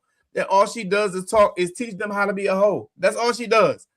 And they love Shira 7. What does that tell you? I don't know. Man, it's hard to move out here, man. Go ahead, man. I was just gonna say real quick. I want to talk to the brothers real quick, man. Brothers, please, you guys got to be on a united front. When these women are out here talking this bullshit that they don't need no man and they feel like they happy and they good, don't change no fucking tire. Don't sit there and offer no drinks. Don't do that, because what they telling you is, a lot of these women aren't telling you that they got some kind of guy helping them in the background. That shit is, there's no woman on earth that can actually say, unless she's a lesbian woman, that can actually say that she is living life free of all men. these women are sitting here and play this game like, yo, they don't need men. But there's Even some then. men in their life that's either picking them down, either giving them some money, either taking them out to eat, whatever it is, giving them some kind of financial or physical relief, off of their plate. So they don't sit there and tell you that shit. They'll sit here and tell you, oh, we don't need no man. But there's a man behind them. Might be 1, 2, 3, 4, might be 10 or more that they don't talk about. They're not in a relationship with, but they don't talk about how they help them daily and make their lives easier. Stop it, fellas. Fuck it. Cut them off completely. Yeah. Let them stand on their own 2 feet. And it's important because what you'll see from some of these women, the ones that try to be on the fence about it, what they'll tell you is, oh, that's just on the internet. They just talk on the internet. That's not how they really feel in real life. You got to get offline. That's not how it was in real life. But that's still a problem because that is your real life. It might be digital, but we don't compartmentalize. We are human beings and we live whole, complete lives. There's no such thing as, oh, that's just who I am on the internet. I'm not like that in real life. No. You might show a different side of yourself online. Mm-hmm. You might say a whole bunch of things online that you wouldn't say in real life, but that's still who you are. It came from somewhere. This is not AI that we're looking at. This isn't some magic puppet show, Mr. Rogers' Neighborhood that we're seeing. No, that's you. Mm-hmm. Is this you? So therefore, you need to go ahead and get some alignment in your life. The online and the offline need to sync up. So if you're talking big and bold on the internet, we're going to hold you to that. So no. I need you to, all that stuff that you was talking, how you really get it, how you really living online. Okay, well, we need to see that in real life. Yeah. They always just playing. Well, we ain't playing. Stop playing. They always get called out, bro. Playtime is over. Yeah. Playtime is over. You need to stand on your square, stand on business. You said it, back it up. There you go. All right, so now we're going to get into our trending celebrity news. Oh, this is a good one here. And now it's time for trending celebrity news. Take it away, fellas. I still help her. She's never come sideways now once. She's one of the good ones. There you go. All right, that's what's up. That's what's up. Shout out to our good sister. Listen, man, there are few gifts that keep on giving when you start talking about trauma dumping, like Melissa Ford. Oh my God, this woman, I really pray that a therapist find her and help her out because she is just all over the place. God help this woman. Listen to Melissa Ford talk this nonsense. And the first part is real sad. And the second part, she go, just check this out. One night with my girlfriends for, another appearance. And I had a very, very, very, very tight ponytail. And I wanted to keep the ponytail, but by the end of the night, there was no way. And so my girlfriend, she sat me down on the floor. She sat like this and starts taking the ponytail out of my hair. And then as soon as all the ponytail hair was out of my hair, without even asking, she started to massage my scalp. I remember what that felt like. It was just like all the good drugs, dopamine, oxytocin, serotonin, flooding my whole brain and face and skin. And it also made me understand or led me to the thoughts that I don't know if I've really had an intimate relationship with a man in my entire life. I dated men of means. I've literally had a guy, it wasn't even a first date, it literally was a first hang, spend $100,000 on me. I've had somebody else present me with like $150,000 necklace. I'm like, that's crazy, but I'll take it. It just rings so hollow because then you'll see those same guys do that for other girls kind of thing, It's just men's with means that's nothing to them, So it's not intimacy. It's not even because they really like you. It's just very transactional. This business, this industry is extraordinarily transactional. So, yeah. So it makes sense that being of that culture, you don't get to actually feel and experience what intimacy genuinely is. No. A few moments later. I saw something on Instagram that I wanted to read today. It says marriage is the lowest paid form of sex work. Women are owed reparations. The people we lay with are the people who are most likely to kill us. which sounds really dark, but that's the reality we're living in. The reality is women have lost their lives in pursuit of men. Again, does this bird brain even realize that the first part of the video informs the second? She's always, and that's only a small piece of her talking about how women are owed reparations because, you know, men just kill them and, you know, they're pursuing men just to be killed and raped and I've been buked and I've been stoned. She talking like a slave. You understand? And it's like, dude, did you not hear yourself in the first half of the video describe yourself as the industry pass around hoe that you volunteered for? Oh, they gave me $100,000 necklace. Oh, Lord. It's so pointless, but I'll take it. What the fuck is wrong with this woman? Dude, she is infected with the feminist mind virus. Ain't turned nothing down but a cup. Listen, MTR called that shit when he said the feminist mind virus. She's clearly infected. Because my God, this woman, like every time she that's another one.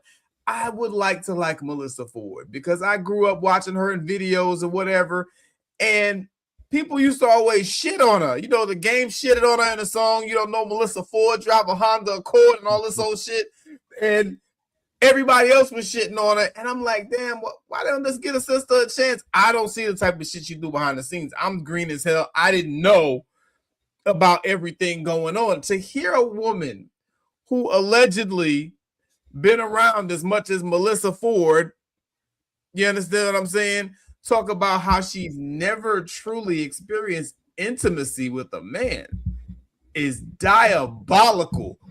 Damn, bro. So it was just wham bam. And she basically says that in the interview. Yeah. She basically says that. It's like, hey, you know, yeah, they gave me $100,000 necklace. I'm looking at it like, damn, that's the down payment on the house. I felt like, and then you realize it ain't special because they give all the bitches that. I don't use the term bitch loosely. I'm thinking how the guy would say. You know what I'm saying? I give all the bitches that, whatever. And that's basically what she said. And it's like, sis, as much as you're trying to appear to be the helpless victim here, you didn't have to move that way, Melissa Ford, with your goofy ass. You didn't have to move that way. You know, I'm being empathetic to her at the time. I'm like, damn, why these guys keep shitting on her, whatever. And then you hear how she talks about men. And it's like, ladies, you got to get this through your thick ass heads. And I need all my people in the comments to like, comment, and subscribe for me while we're here, if you haven't already. Yeah, you got to get this through your thick ass heads, ladies. At the end of the day, you cannot, on one hand, talk about how much you hate and despise men, and they're these despicable creatures, and oh Lord, they made us slaves, they owe us reparations. Marriage is the lowest form of sex work. And then on the other hand, talk about how, you know, you want a man to find you and marry you and provide for you, and you want to build a life around him. Dude, it don't work like that. You have to come to men in good faith. Like, if you come to a man with that type of attitude, the first Melissa in the first video, if that's your attitude when you show up in a relationship, they're gonna be like, I'm gonna get out. What would Juvenile say? I get what I can get out of these hoes and I'm up. That's how those men are gonna perceive you, because of the way that you're talking, because of the way that you conduct yourself. You build a career off of wallpaper in the internet with your titties and ass and wonder why you can't find a decent man to take you seriously. Get the entire fuck out of here. I parked the Chevy on that. There's so much more left. Y'all go get her. My God. Oh man, Melissa Ford. One of the biggest things that women don't want to acknowledge is that body count matters. Yes, it does. Body count matters, and the reason y'all why don't determine body count matters is because when you put yourself, and especially if you're in the industry, you gotta really watch how you move. And this isn't just for women, this is for men, because even with Taraji P, when she was talking about a lot of these men are, you know, out here dating different women inside the industry too. Ran through. So it goes both ways. It's men and women. There's no discipline in that industry specifically. But as a woman, A man can move like that and still get a valuable woman because women value experience over anything, but men, we demonize experience over everything. That's why I think it was Mary J. Blige that said, I think it was Mary J. Blige. I might be wrong, but I remember a celebrity said that body count really matters because black men don't gravitate to us like how white women, when they get loose like that, white men gravitate to them, meaning that they get wifed up, whores and stuff like that. White men do that. Black men are very cautious about wifing up whores. That's why when black women say all the whores are getting wifed up, it's really a projection of that because that's not really what they really mean. What they really mean is that the women out there that knows how to cater to their man, that doesn't have a problem doing things with their man, they consider that a hoe. If like this woman is doing some extra activities, sexual activities with her man, they sit back and say, oh, she's a hoe because I wouldn't do no stuff like that. Yeah, you wouldn't do no stuff like that. That's why you're single and you're unhappy. She's happy. Her man is happy. You know what I'm saying? So they're good. But a lot of these women don't understand that concept. So when you out here like a Melissa Ford and you had even Ice-T came out and said, I think Ice-T, allegedly, he said that he had banged her for like $1,000 in the bathroom or something like that. That's what Ice-T said, right? 2,000. And the thing about it is, you think that when Ice-T did that, like the whole industry didn't know what was going on? You think that people did not treat you the way that you pose yourself and put yourself out there? You were the industry slut. Let's keep it a buck. Nobody wanted to wife you because you were having these intimate moments with multiple men. Just like you just sat back and stated on that couch. You said you really don't think that you had a real intimate moment with people. And I really agree with you. You had fuck sessions with everybody. It wasn't nothing that was genuine. It was just transactional fuck sessions. And that's what you had throughout your whole career. And nobody's wifing you on that. And one thing that I don't like is that a lot of these women, they'll sit here and bash men all day. But when you go through the line of going through their journey of life, and the things that they don't talk about is that the men, despite her actions, despite how she carried herself, there was always men out there to help you. Matter of fact, Joe Budden put you on the show when nobody even gave a fuck about you. And Joe Biden gave you a spot on his show, and you actually got a lot of clout and got back into the realms of recognition because of Joe Budden. And then you bumped heads with Joe Budden, and then now you're where you are now. But don't act like during the whole mission that men weren't out here putting you back in the realm and back in the game. So don't hate on men. Don't bite the hand that was feeding you through your journey and still feeding you through your journey. It sounds good. No, go ahead, finish. No, it sounds good for clickbait, but let's be real about the situation. And the thing about Melissa Ford is she can't be real with herself. And you know why she can't be real with herself? Because when she sat there, the first thing she said was all these goddamn narcotics and dope that normally the young niggas, the YNs are the ones taking it. And she's sitting there talking about how that makes her mind feel, because you know why?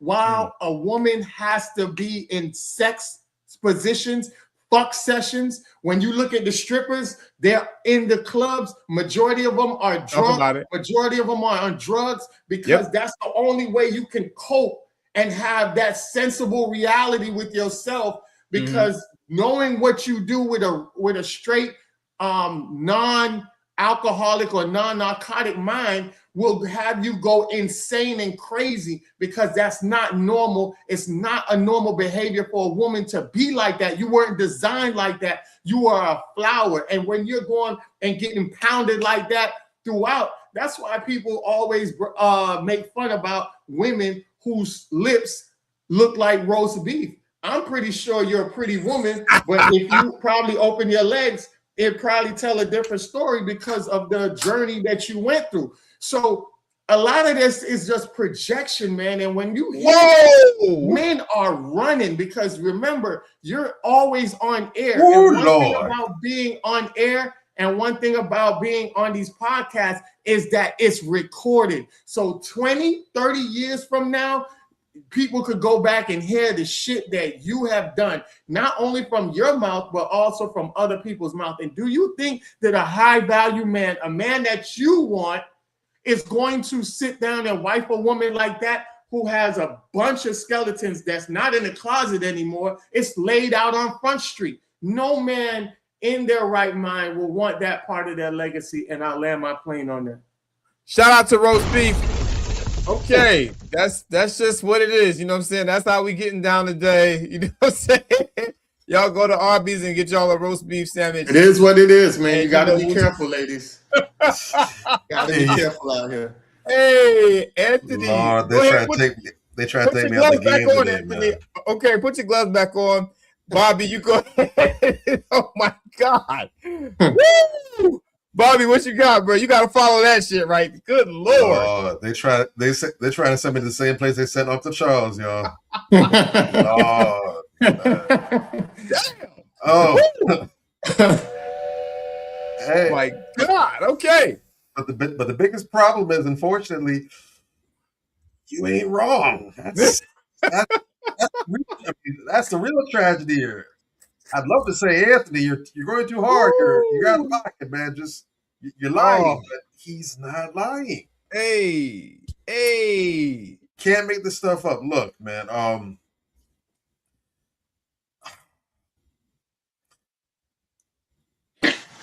The biggest reason, I'm trying to figure out the way to properly frame this. Okay.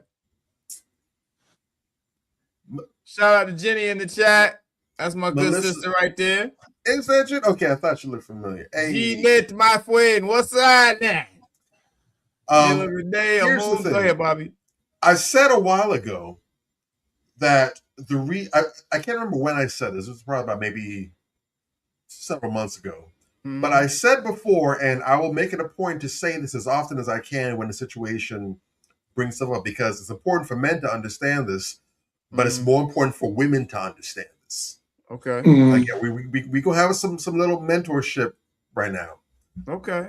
The reason why you can't turn a whore into a housewife, and this has nothing to do with misogyny or hating women or slut shaming or sexually shaming women, nothing to do with it. Oh gosh. Okay. The reason why a functional, healthy man cannot wife up or turn a whore into a housewife is because of what Melissa Ford does.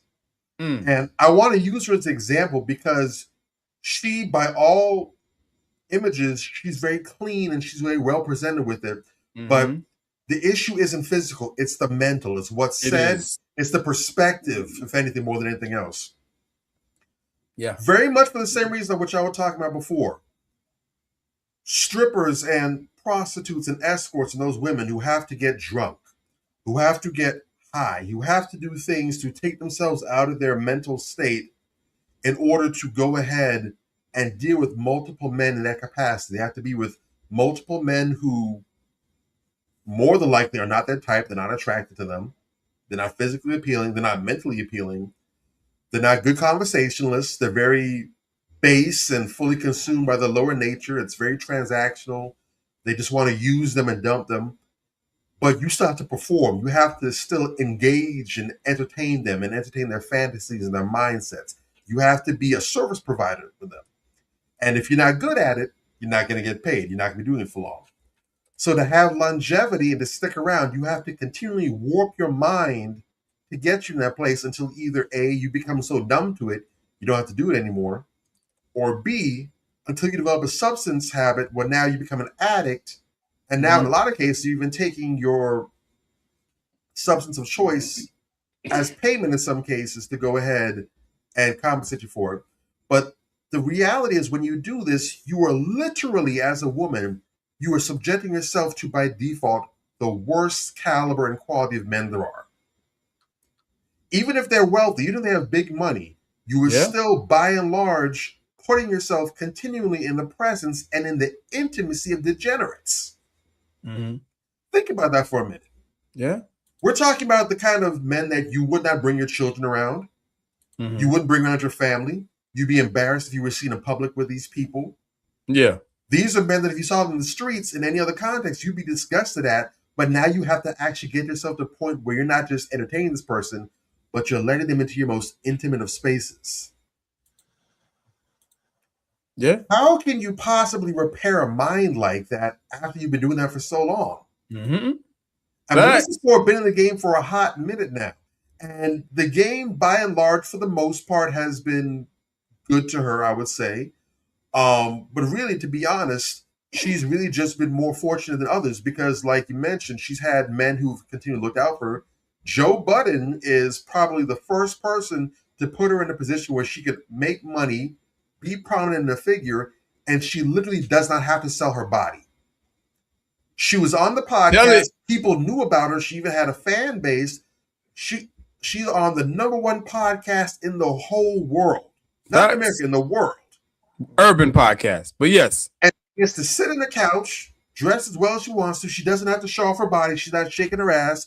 She's not posing butt naked and selling sex. She's literally sitting there, opening her mouth and saying what's on her mind, even when most of what she's saying isn't really worth hearing to begin with. But that's about as close as you get to liberation. And even then, on the show, you would hear that venom and vitriol towards men, right, subject herself to in the past coming out. But she didn't have to get to that point. Those are what I call self-inflicted gunshot wounds. Yeah, she Plaxico Burr's herself. 100.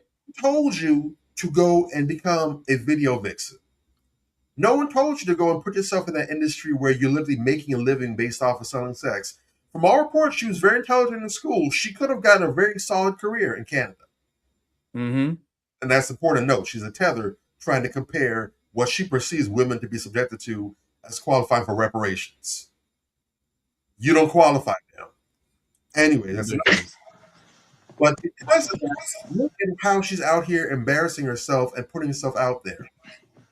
You are now bitter and mad because of the route that you chose for your life. And unfortunately, you were good at it. Yeah. She would not have had the life that she's been. She's been all over the world. She's hobnobbed with all sorts of rich and famous people, celebrities, executives. She's done a lot and seen a lot in her life that most women could only dream of. So kudos to her for that. Yeah. Now here she is later on in her older years. She's mad about how she got it. Yeah. She's bitter about how she got it. This is but where she has we are. no one to blame for it. And that's why a lot of the times her frustration doesn't make sense because it's like, you mean you got what you wanted? Yes. Made a lot of money? Yes. Have a lot of famous people in your phone? Yes. And you're still unhappy? Yes. Yep. Well, mother. Yep. This is why I'm telling you, you need to be careful how you manage yourself. Oh, gosh. You got to be careful how you present yourself, how you put yourself out there, what you subject yourself to. And when you hear these people criticizing and saying, don't go down this road, that doesn't mean let me go investigate myself. No, that means to stay out. Yeah. So ladies, sisters, talk to the younger women that you're around, that you mentor. Steer them away from that kind of lifestyle. Number two, make sure that you're not in that lifestyle. And unfortunately, if you've already done it, you're already there. It is what it is. Get yourself out as soon as possible. Nothing good can come from staying there. You might not be able to get to a better place, but your outlook ain't gonna improve staying there longer. If you're already well done, don't stick around till you're just ashes. Honey. A well done steak is better than burnt to a crisp steak. I mean, and can we just keep it a buck? Let's just have a keep it a buck moment. You know what I'm saying? Because this is what, out of everything else in this video, what pisses me off more than anything else. Melissa Ford has zero talent. Zero. None. She shows up, she looks cute, she's fit, okay, but that don't, okay, what, and what? Those women are a dime a dozen. You know, and men have propped her up all her life because of this thing. Men have propped her up all her life. Joe Budden, King Magazine, whatever rapper put him in a video, whatever the case may be. She has made a name off of men almost entirely. You understand? And those are the same people she goes and shits on. I'm not saying that some of those men in the process of platforming her may not have mistreated her, whatever the case may be. I don't know. You understand? She says that it's happened. And for that, hey, it's unfortunate. That's horrible. I hate to hear those type of things happen to anyone. But every man didn't do you that way.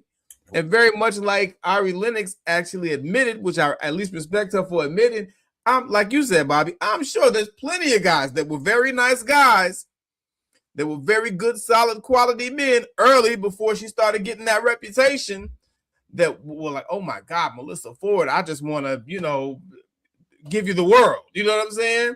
She paid them dust. Okay, I know it. Guys have said this. She basically said this. One more thing real quick. If you listen to how she was talking in that second video, she's basically talking about how she scorns the men that she's dealt with, but she'll still take the money from them and everything else. But here's the thing.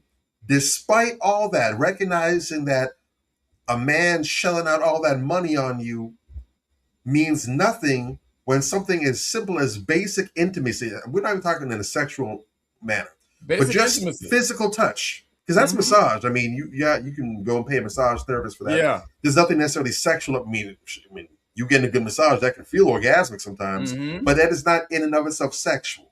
It is just physical touch, intimate touch, stimulating in a proper fashion. But the fact that she misses something that is basically free, a bum on the street could do that for you. You don't have to be wealthy to go ahead and touch someone in an intimate way. She's basically saying how much she values that and how she's missed that and how she hasn't had that in her life because everything's basically been transactional. But here's the sad part. And again, this goes back to what I'm talking again about why you can't turn a hoe into a housewife. She said all that. She had that epiphany. Yeah. That's huge. But here's my question.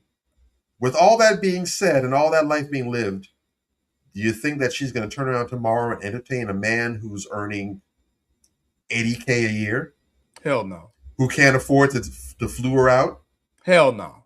If she wants to go to the Greek islands, if she wants to go and do 2 weeks in Bali or Indonesia or the Seychelles or whatever, and she has to pay for him because he doesn't earn like that, right? You think she's going to be okay with that? Of course not. Of course not. And this is the thing. That's the problem. This is the thing, man. You talk all this smack, but you really haven't learned anything. You really haven't learned anything. And God bless her. I hope she gets some therapy and stops going out here trauma dumping all of this toxic bile to all these other women in the world. Please. And for crying out loud, this is the thing this is the final thing that just makes my head explode. I am tired of these bird brain ass females that have never been married talking shit about marriage.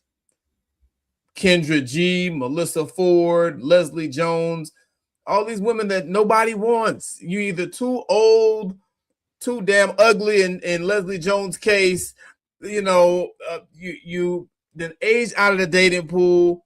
Your personality is shit in Melissa Ford's case.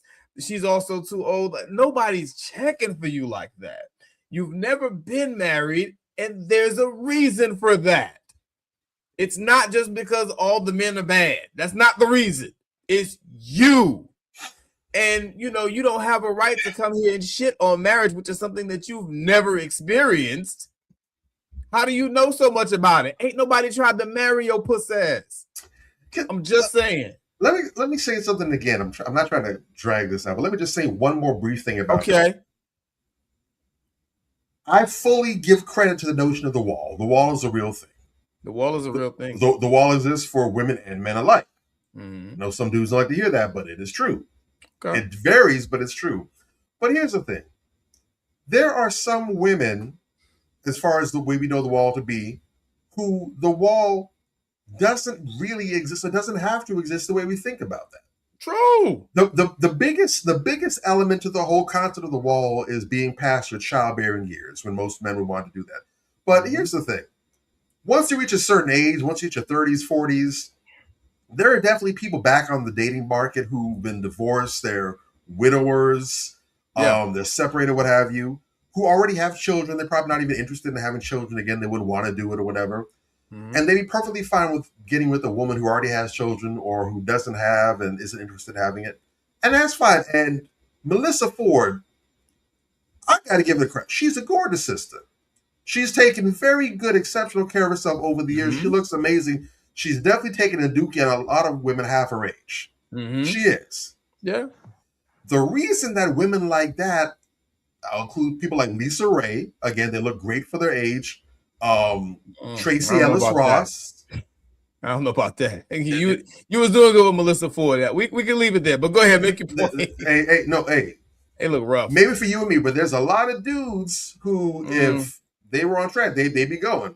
5 years ago, maybe. Now? Well, again, and also age based on their age. But here's the problem. Even if we were talking about dudes who are in the same age group as them and who physically would love to get them, the biggest issue or the reason they've hit the wall is because of the mind. That's it. Any dude that has sense will just sit there and talk to Melissa Ford for 15 minutes, and he's going to already get the vibe. He's going to feel the resentment just oozing out of her. It doesn't matter how she talks to him, what syrupy sweet words she uses. Yeah. He's going to feel the victory from her. Yeah. And he don't want to be around that. And he shouldn't have to. That's the problem. And when you look like that, what does that mean? You're going to get the Hit That Ass special. 60-day plan. Get rid of her ass. That's going to make you even more bitter because a Leslie Jones, at least she knows she hit. So there's no illusion that she can harbor there. But when you're a woman like Melissa Ford and you know you look damn good. Yeah. You know your sex is probably good. You know everything that all the dudes would want is in place and you're still striking out. That drives you insane. That's part of where her bitterness comes from because she's like, I'm all this and I don't understand because you've cultivated all this. But again, you have done nothing about this. Facts. That's it. This is the one thing you have the most control because Melissa Ford could have come out looking like Leslie Jones. She came out the way she did, and we got to give credit to her parents, not her. She won the genetic lottery. You didn't do that. There's only one part of yourself that you have 100% control over that you can improve or break down at your own will, and it's this. Well and when said. we look at what you have in your power to control, we see you've done a horrible job at managing it. Facts. Very well said. And on that note, we're going to get into our crown check and talk about some wonderful sisters this evening. Before we get into the crown check real quick, I just want to say with the Tia Mowry situation, it's funny how these women were, because I remember you spoke on it earlier, Major. It's funny how these women were downplaying Corey because of his net worth and saying that he wasn't making money like that. But dude was doing a lot of projects. He was in a lot of movies and things like that. Yeah. But now she's dating a young dude who is a educator, a TikTok influencer educator. So you went from Corey to, I think, less than Corey. And now you have women that ain't saying nothing now. You know, it's so crazy how women are so hypocritical. Like you don't stand on shit. You only stand on stuff when it's favorable for you to stand on it. But when you pick and choose. You pick and choose, and I don't like that. Like, that's crazy. But I just wanted to point that out real quick. Yeah, that's really wild. You know why they're not saying anything and they're even supporting her? You know why they're supporting her? Because in their little minds, once again, this is revenge dating. Yeah. In their mind, that's how they see it. I'll show him I went and got me another man. That's how they see it. Yeah, that didn't work out too well for Cardi B, but yeah. I'm just saying. I'm just saying.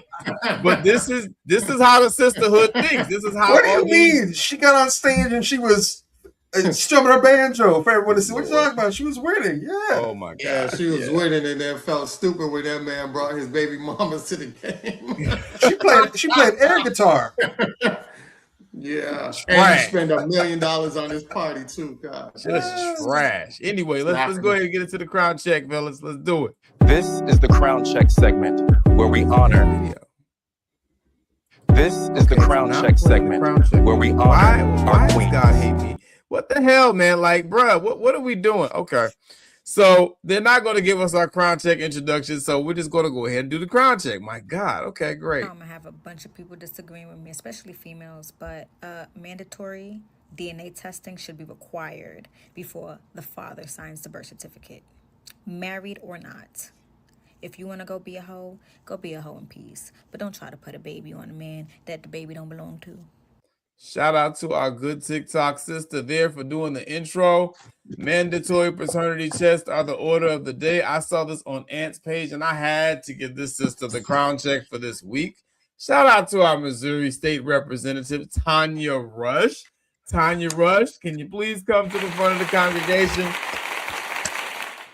This is powerful right here. Missouri State Representative Tanya Rush introduces a bill which proposes mandatory paternity testing for every newborn in Missouri.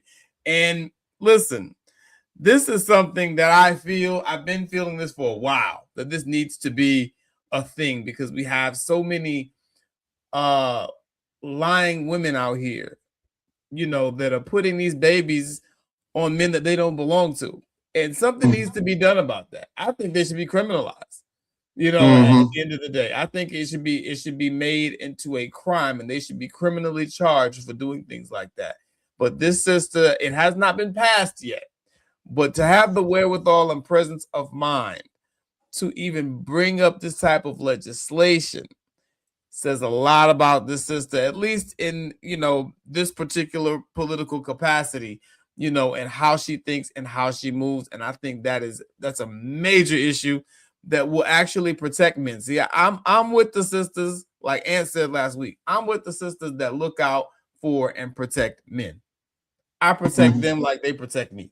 You know what I'm saying? But these other women that are out here that find every reason to spew hatred in our direction and then project onto us that we're hating them when we're just calling out behavior. I have a problem with that. This sister right here, this is something that will actually help men. So shout out to her. I want to see more of this type of stuff. And if this passes, this is going to create a chain reaction. You're going to see this in other states. And it's a case law. Yeah, that's what I want to see. This is important. This is significant. She said married or not. Yeah, it's crazy because I wanted to do, this is what the next bill that I was going to try to work with some representatives down here. So when I came across it, I was like, shit, I don't need to do the work. Just let her pass it, and then I could just do a case law bill and bring it down here. So shout out to that sister. I definitely want to see if we could get her and interview her, because that's something that I would love to know the backstory behind it, because there's got to be some kind of connection why she wanted to do this, But also what you were saying, I want to go further with it. This bill, not only is it going to stop a lot of women for just throwing children on men that's not theirs, but it also protects the child. And why I say it protects the child, because when the child grows up and the child needs surgery, a lot of children are fucked over because the parent that they thought, the man they thought was the father, that they can actually get whether it's a kidney or whatever, the tissues don't match up because this father has a completely different DNA. So it's there to protect the children. I want that to be the bigger picture of this bill, more than just sitting back seeing about it sticking to different people. Yeah. Okay. I see you on that one. I see you, dog. Not Drake, what you? Yeah, not just that, and because I'm glad that you took in that direction. It's not just that for transplants and stuff like that, but it's also for genetic testing.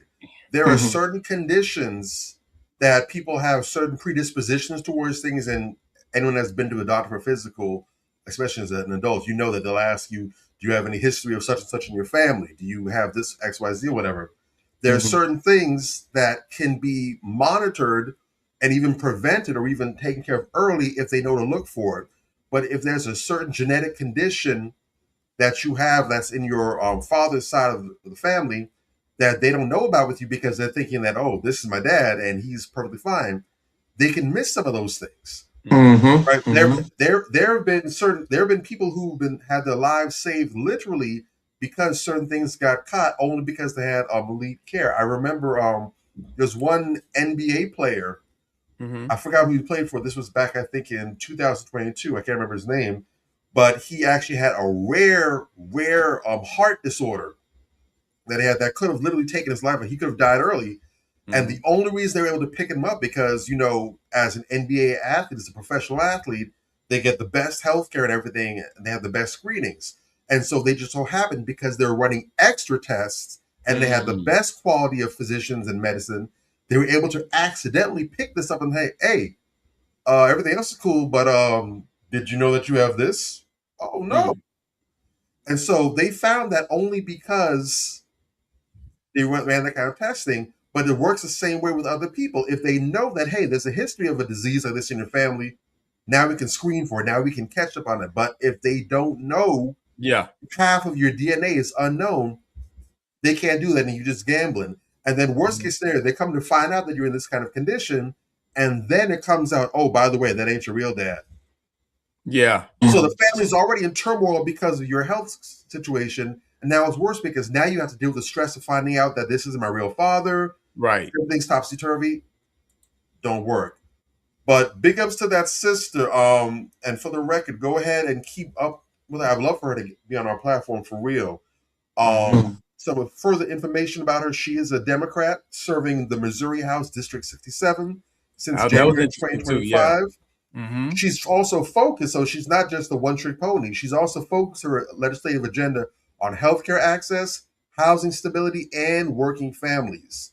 She's also sponsored, and this isn't just the only bill she sponsored. She sponsored the Missouri Dignity in Pregnancy and Childbirth Act, House Bill 255, which focuses on childbirth standards. This is big because, we talk, especially Anthony, a lot about medical malpractice that's so often waged against us. And also for having provisions for period products in school. That's House Bill 1435. So she's doing it on all levels, and we really want to make sure we keep tabs on this bill. So this specific bill is House Bill 3197. 3197. It's proposed to be effective if it goes through August 28th of this year. So it's already been read for the second time. We want to make sure we're keeping eyes on this because if this goes through, this can have huge nationwide ramifications for us. We want to definitely pound that bill. So big ups to the sister. Kudos to her, man. Kudos. Kudos. That's what it is. Yes, sir. Yeah. Take us home, Bobby. Yes, sir. Drive safely. We want to definitely thump the bandwagon on this trauma dumping thing, man. Look, I get it. We understand that you've been through some things. But it's important that just because you've been through some things, you don't go and put the rest of us through some things. Right? It is absolutely free to sit back and just shut the hell up. Yeah. Silence is free. There's no tariffs on it. There's no inflation. You can be quiet for the low price of $3.99. No tax. You can do that. And you have to understand that you do a whole lot more damage for yourself in the process. If you need to get something off your chest, please go to a therapist. There it is. What happens is the blabbering that you're doing during your hurting process and also during your healing process can give you more issues to worry about. When you want to have a conversation, do it from a healed, healthy, whole place. So your best self is talking. We don't need to see you go through that journey. All we need to know is that you're going on the journey, that you're going to get better eventually. And once you've made it on the other side, come back and talk to us and tell us how it is. But you are not going to be able to, it's not even about putting us in your business. You are not going to be able to express yourself the best way possible while you're still hurting. You can't do it. You're going to give damage because you have damage. Right. Do your future self a favor and wait until you're healed, healthy, and whole to come back to the fold, man. And last thing I want to say on that is remember, avoidance isn't a fix. A lot of these people speaking, if you listen to what their current strategy is, it's basically, well, I'm just going to sit back and not do anything. Sure is. Avoidance isn't a fix. It is embracing fear and living in denial, which will ultimately create more mental illness, because now you have to, again, go back to the identity. You have to whack yourself out further to justify why you're keeping yourself on the bleachers instead of getting back in the game. Mm-hmm. Yeah. Want to thank everyone that joined up with us tonight. We had Miller Renee in the house. We had good old Nubis Gun Club represented well. Mm-hmm. We had Jenny. Jenny in the building as well too. Mm-hmm. All the rest of our Facebook family, our YouTube mob, IG crew, we appreciate y'all. I know you heard my man Major earlier. I'm gonna tell y'all again. Like this episode. You know you like this. You know you like this content, man. You know you like Share it. this. Tell your best friend. Tell your arch enemy. Tell your boss. Tell your janitor. Tell your valet parking person. Tell the person who opens the door for you and says, "Good morning, Mr. Good morning, Mrs." Mm-hmm. Tell them. Spread the That word is. about this podcast. We out here doing God's work to the best of our ability. Also, kick it with us if you have any topics, anything you want us to address, any submissions. We take those too. We will address them. We'll put them out for the populace to digest and to really break down, so we can go ahead and game us all up and get us to where we need to be. Until next week, same time, same place. This gentleman is Major Gage. This man is Anthony Malcolm, and I'm your boy Bobby Drake, and we are Manversations 2020. Yeah. Manversations. Man up. Manversations. Man up. Manversations. Man up. Manversations. A place where we inform, build, and Man up. inspire. Manversations. Man up. Manversations. Man up. Manversations. Man up. A place where we inform. Manversations. A place where we inform, build, and Man up. inspire. You gotta eat what you kill. You gotta go out there. You gotta hunt for your meals. We all have that ability to connect with people, to be that motivational person in somebody's life. You gotta let people know there's certain lines you don't cross, and that there's gonna be consequences if you do. Man up. If you are an adult and you are in a relationship, that person's emotions are not your responsibility. Man up. Manversations. Man up. Manversations. Man up. Manversations. A place where we inform, build, and Man up. inspire. The devil, during slavery, destroyed the masculinity or manhood of the so-called Negro. No man. Right now you got to be trained all over again to be a man. When someone is obligated to do something, it is binding upon them to do it. And failure to do it causes reaction. Man up. Position make you rich. I don't have that type of richness. My richness is life forever. If that people knew that glorious pop, if that people knew that glorious pop, if that people knew that glorious pop, then they would be more inclined to respect themselves. I'm not saying I'm going to rule the world or I'm going to change the world, but I guarantee that I will spark the brain that will change the world. And that's our job, is to spark somebody else watching us. A place where we inform, build, and Man up. inspire. Manversations. Man up. Manversations. Man up. Manversations. Man up. A place where we inform. Manversations. A place where we inform, build, and Man up. inspire. You want to tell me about yourself? Go get your friends. I'll tell you who you are based on who your friends are. Don't just live and die. That's an ugly existence. Make your life matter. Make your life count. Live a life where people can actually mourn you for the things you left behind, not just because you were around and existed. We need strong black nuclear family. Yes. That's what it is.